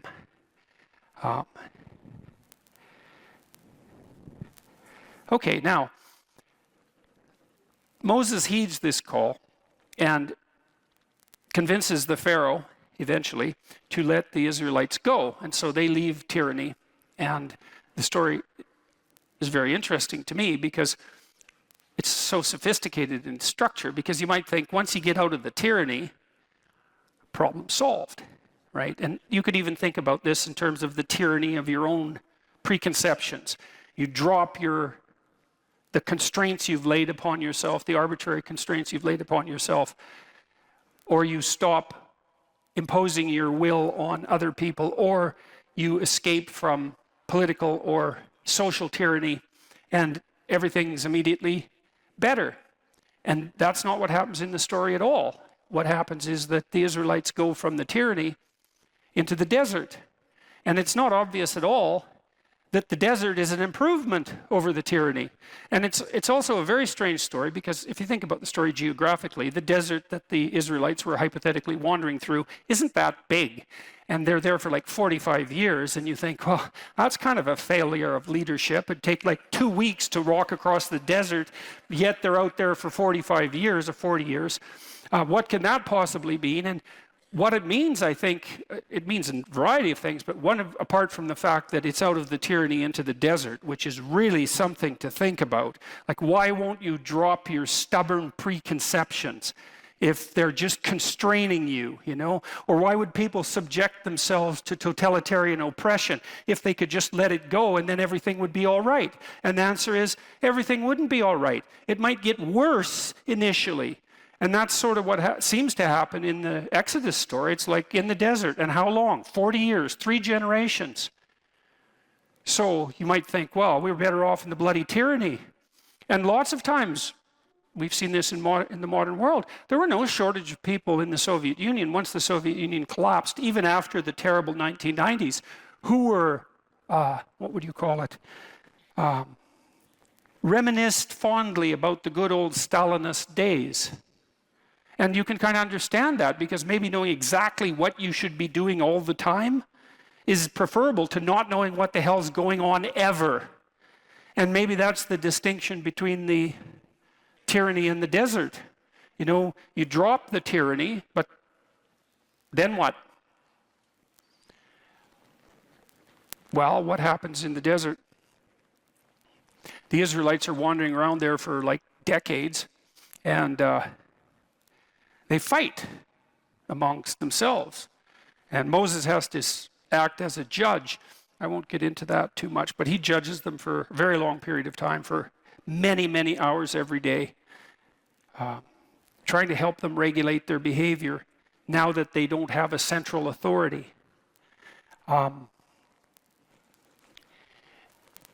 They also become faithless. That the story insists upon this, that they lose their faith in the God that called them out of Egypt. And so you could say they lose faith. This is one way of thinking about it. They lose faith in the principle of freedom. And it's not that surprising, because now they're free, they're in the desert, and so that's kind of rough. And so why wouldn't they continue with their faith in the God that called them to freedom? It says, well, look where you brought us. This isn't so good. And then they start to worship false idols. And that's relevant to tonight's topic of discussion, because we're talking about ideology, right? I said abandon ideology. It's the same idea, false idols. What makes an idol false? The Israelites are thinking, well, God and his desire for freedom brought us to this desert. How about a new God? You know, one that's not so annoying, let's say. And so that's all well and good, and they start worshiping all sorts of different idols, golden calf, for example, and they're having a fine old time of it, fractionating into their multiple groups of belief, worshiping false idols. I should make just a side note about what worship means, because it's a weird word. And I would say, you know, if you hero worship someone, then you want to be like them. And so worship has that fundamental element of mimicry. And so that's tied nicely to this notion that what you believe is what you act out, not what you say is true. And so to worship something is to be compelled by the desire to imitate it. You know, you might say, well, if you're a big fan of a star, someone make a joke near you and say, well, you worship that person. It's like, well, it's not exactly a joke. the grip of that admiration is part of the impetus to imitate. And so then I would say, well, just as what you value most highly is that which you act out, what you worship is that which compels you to imitate. That's what the act of worship means. To imitate and to celebrate. To celebrate is to put at the highest place. To say this is the highest of values. And so now the Israelites are out in the desert and they're worshiping false idols, which means they're putting the wrong thing in the highest place. And then we have the same objection. How do you know that it's the wrong thing? Which is the same question. How do you know when a belief is an ideological belief and when it's valid? Or can you even say such a thing? And how do you know when you're saying it that you're not just falling into the same trap? I'm trying to puzzle that out piece by piece. I want to tell you a side story here, then we'll go back to the narrative. A couple of side stories. On the back of your dollar bill, there's a pyramid. And at the top of the pyramid, there's a cap, and the cap is separated from the pyramid, and there's an eye in the cap. Okay. And then in the Washington Monument, at the top of the Washington Monument, there's a pyramid, and at the top of the pyramid, there's a cap, and it's made out of aluminum. In ancient Egypt, that cap was made out of gold. And the reason it's made out of aluminum in Washington is because aluminum was more expensive than gold when the Washington Monument was made, and they wanted to make the cap of the pyramid, which is the thing at the very top of the pyramid, they wanted to make it out of the most valuable material. Now, why would you want to make what's at the top of the pyramid out of what's most valuable? And the answer to that is something like, the thing that's at the top of the pyramid, since it's at the top, should be the thing that's most valuable. And what's most valuable? Well, gold's valuable. Why? Well, it's like the sun. It's incorruptible. It's a noble metal. It gleams like the sun. It's a symbol of value. And so the notion there is that the thing that's at the very pinnacle of the pyramid should be the thing that's most valuable. And then we're back to the question. How do you know that something is valuable compared to something else? Okay, so put that aside, back to the Exodus story. So the Israelites are worshiping all these false idols, and God's getting upset about this. And he sends a bunch of poisonous snakes in amongst the Israelites to bite them. And which seems kind of heavy-handed, you might say, because the poor Israelites, they're thinking, tyranny, desert, snakes, you know, enough. And fair enough, you know, I have all sorts of sympathy for their position, because out of the tyranny into the desert, that's no joke. And then to add snakes to that seems like too much. But doesn't matter, because you'll find yourself in your life at times when you've gone out of the tyranny into the desert and you're suffering plenty, and then the snakes come and you're suffering even more. And well, the Israelites get together and they go to Moses. They get together and they think, okay, enough snakes. We'll repent. They go to Moses and they say, look, we get it.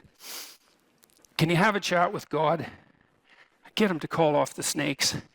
And so Moses says, I'll see what I can do. And he goes and has a chat with God. And he says, you know, you're stiff-necked people. It's a reference to the Pharaoh. Repent. Do you think you could do something about the snakes? And God has a perfect opportunity there to just get rid of the snakes since he brought them. But that isn't what happens. And that's extremely strange, at least. Now, I'm not going to claim that what I am going to tell you that I think it means is what it means, because who knows these things. But I think we could all agree that at the very least, that's very strange. The whole story is strange, but that's strange. Moses goes to God. He says you could call off the snakes, and God doesn't.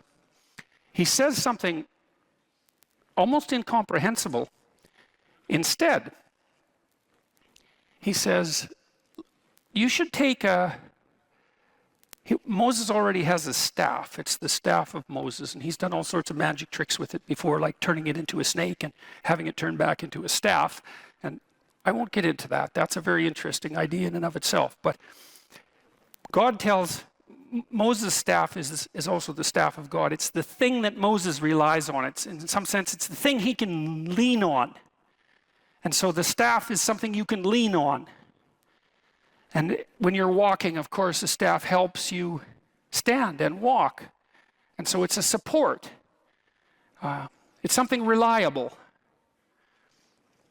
Anyways, God tells Moses, take the staff and cast it in bronze, and then cast a snake in bronze, so make a sculpture, and stick the snake on the staff and put the staff in the ground, and then have the Israelites go look at the snake. And if they do that, then they won't be poisoned when they get bitten. And you think, what the hell is going on with that story? It's like, it's so peculiar. You know, this is one of those situations with the story you think there's either something deep going on here, or it's completely, I don't know what your conclusion can be. It's incomprehensibly strange, but that's the story. And so anyways, the Israelites go and they look at the snake, and then they're not poisoned anymore. And then here's even a weirder twist on that story. So many thousands of years later, Christ says, according to the Gospels, that he has to be lifted up like the snake Moses hung on the staff in the desert, which takes a story that's already unbelievably peculiar and makes it way more peculiar. Because you think, well, why in the world would someone who is reputed to be the savior of humanity, regardless of whether or not you believe that, why would he associate himself with a snake? And then, especially given, the reputation of the snake, and more particularly, why associate himself with the particular snake that Moses used because God told him to in the desert? It's another one of those situations where there's either something going on here that's extremely mysterious, or what is it? What is it? Is it a kind of insanity? It's not obvious at all what to do with that story. But here's what you do with it if you're a clinical psychologist, or if you're me and you're a clinical psychologist. One of the things we have learned is that we've learned a couple of things as clinicians, let's say. Here's one: honest speech cures people. Right? So Freud, in some sense, was the first person to really formulate that clinically. He said, come to my practice, and you can lay on this couch, and you just say whatever comes into your mind with zero censorship. And the consequence of that will be your thoughts will weave a pathway to your problems, which will then reveal themselves in a manner that, in principle, allows you to, for Freud, express the emotion associated with the problem and be cured as a consequence. Now, I don't think Freud had that right, because it's not the expression of the emotion that's curative, but it is the case that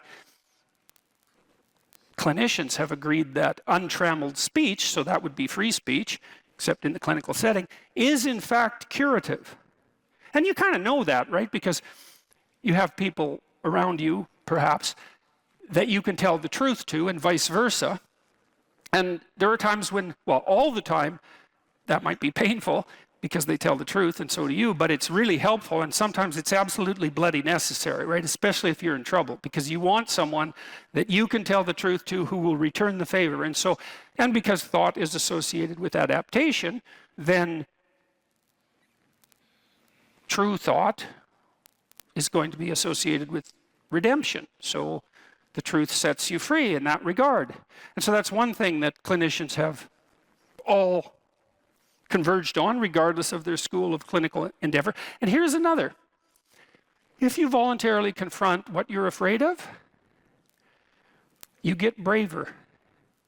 And so the behavior therapists, the Freudians figured this out a bit, because they would have you revisit trauma that occurred earlier in your life. And that's a pretty common therapeutic technique. We should talk about those things that still plague you emotionally. I don't think we should talk about them so that you get to express the associated emotion. I think we should talk about them so you figure out how it was that you were vulnerable enough so that you got hurt, and then figure out how to not have that happen anymore. I think that's really the conclusion of a century's worth of clinical practice. But the other conclusion is, you face what you're afraid of voluntarily, you get better. So if people have a phobia of elevators, they're agoraphobic, you can teach them slowly to approach an elevator and to open it and to go inside it, and their fear of the elevator will radically decrease. And their fear of many other things will decrease simultaneously, because it turns out that when you face the things you're afraid of voluntarily, you don't get less afraid. You get braver. And that's better than less afraid, because imagine if it's just less afraid, you'd have to expose yourself to every single thing you were ever afraid of, in order to become less afraid. But if you got braver, you just expose yourself to some of the things that, that intimidate you, and there'd be a growth of personality as a consequence of that, and then you'd be better off in facing all of the things you're afraid of. Well, that's what happens in the desert. So there's this weird idea, and I don't know what to make of it exactly, but you can see what you can make of it. God could have just called off the snakes, but he seems to have made a decision that no, the snakes are there and there's nothing that can be done about them, but you can make people a hell of a lot better than they are. And one of the ways you do that is by encouraging them to voluntarily confront the things they're afraid of. Carl Jung talked about this phenomenon he described as retrogressive restoration of the persona. It's a complicated idea, but basically what it means is that sometimes you take a leap forward and you learn some things, but you can't catalyze a new identity, so you try to go back and hide in your old identity. And that actually doesn't work, because, well, things have changed and you've learned something, and that isn't who you are anymore. And so it's like you have to cut parts of yourself off in a destructive manner to fit back into the person that you were. Now what happens here is that Pinocchio escapes from this tyrannical situation and undergoes this descent into chaos, but he tries to go back home. He tries to go back to what he was. And he can't do that anymore. His father isn't at home anymore. And so when he goes home, he finds that there's no home there. Now, this happens to people sometimes, and it's often a shock to them. So they'll often stay under the thumb of their father. And you think, well, why would someone do that? Because it means they're subject to the tyrannical judgment of their father. They're always concerned about what their father would think, or whether their father approves of them, and so forth. And you think, well, that's got to be an unpleasant place to be. Why would you do that? Freud said, for example, that no one could be a man unless his father had died. And Jung said, yes, but that death can take place symbolically. Okay, so there's that part of the idea. And then another part of the idea is, one of the times in your life when you actually realize that you're an individual is when you'll go and ask your parents something and you'll realize they actually don't know any more about what you should do than you do. And that sucks. And that's partly why people are often willing to maintain a tyrant-slave relationship with their father. It's like, on the one hand, you have to be inferior in a relationship like that. You've always got the judge watching you. But on the other hand, there's always someone who knows what to do. There's always someone standing between you and the unknown that you can go ask, what should I do? Well, at some point, you'll realize that the reason you can't ask that anymore is because they actually don't know any more than you do. And then that's a pain. Like that is a symbolic death. And that's also when you establish a more individual relationship with your parents. It's at that point that you could conceivably start taking care of them instead of the reverse. And that's a time that should come. But you have to let that image of perfection go. And that exposes you. Well, that's what happens here. Pinocchio goes home and he wants things to be the way they were, and he wants to stay under the careful care of the benevolent father. But that's no longer possible. He's past that point, and that's why the father has disappeared. And so Geppetto has gone off to look for Pinocchio because he also needs his son, but in any case, the house is abandoned. And so then we see inside the house that everything's covered with cobwebs and everything's gone, and Pinocchio and the crickets sit on the steps and they're very concerned. First of all, they wonder where he went, so they're actually concerned that he's gone, but they also don't know what to do because there's just no going home. And so, you know, that's also the case that once you hit a certain point in your development, well, it's the same thing we already talked about. The answers that you're looking for are not going to be found in your parents' house. It's as simple as that. Now, you could artificially maintain your dependency, but, you know, if you do that for too long, things get pretty ugly.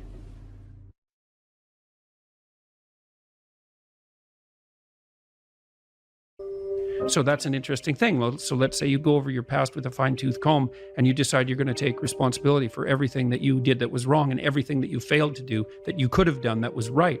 It's like, does that change the world? It's like, depends on how thoroughly you do it. You might say it changes the world like nothing else possibly can. And I think that that's actually right. You have to allow yourself a certain latitude for error. And that's a useful thing to know too. One of the things I tell people when they're trying to develop a vision for their life or an implementable plan is make a bad plan. Like, make the best one you can, but don't get obsessive about it. It's like, make a plan, implement it. You'll figure out when you implement it why it's stupid. Exactly. And then you can fix it a little bit.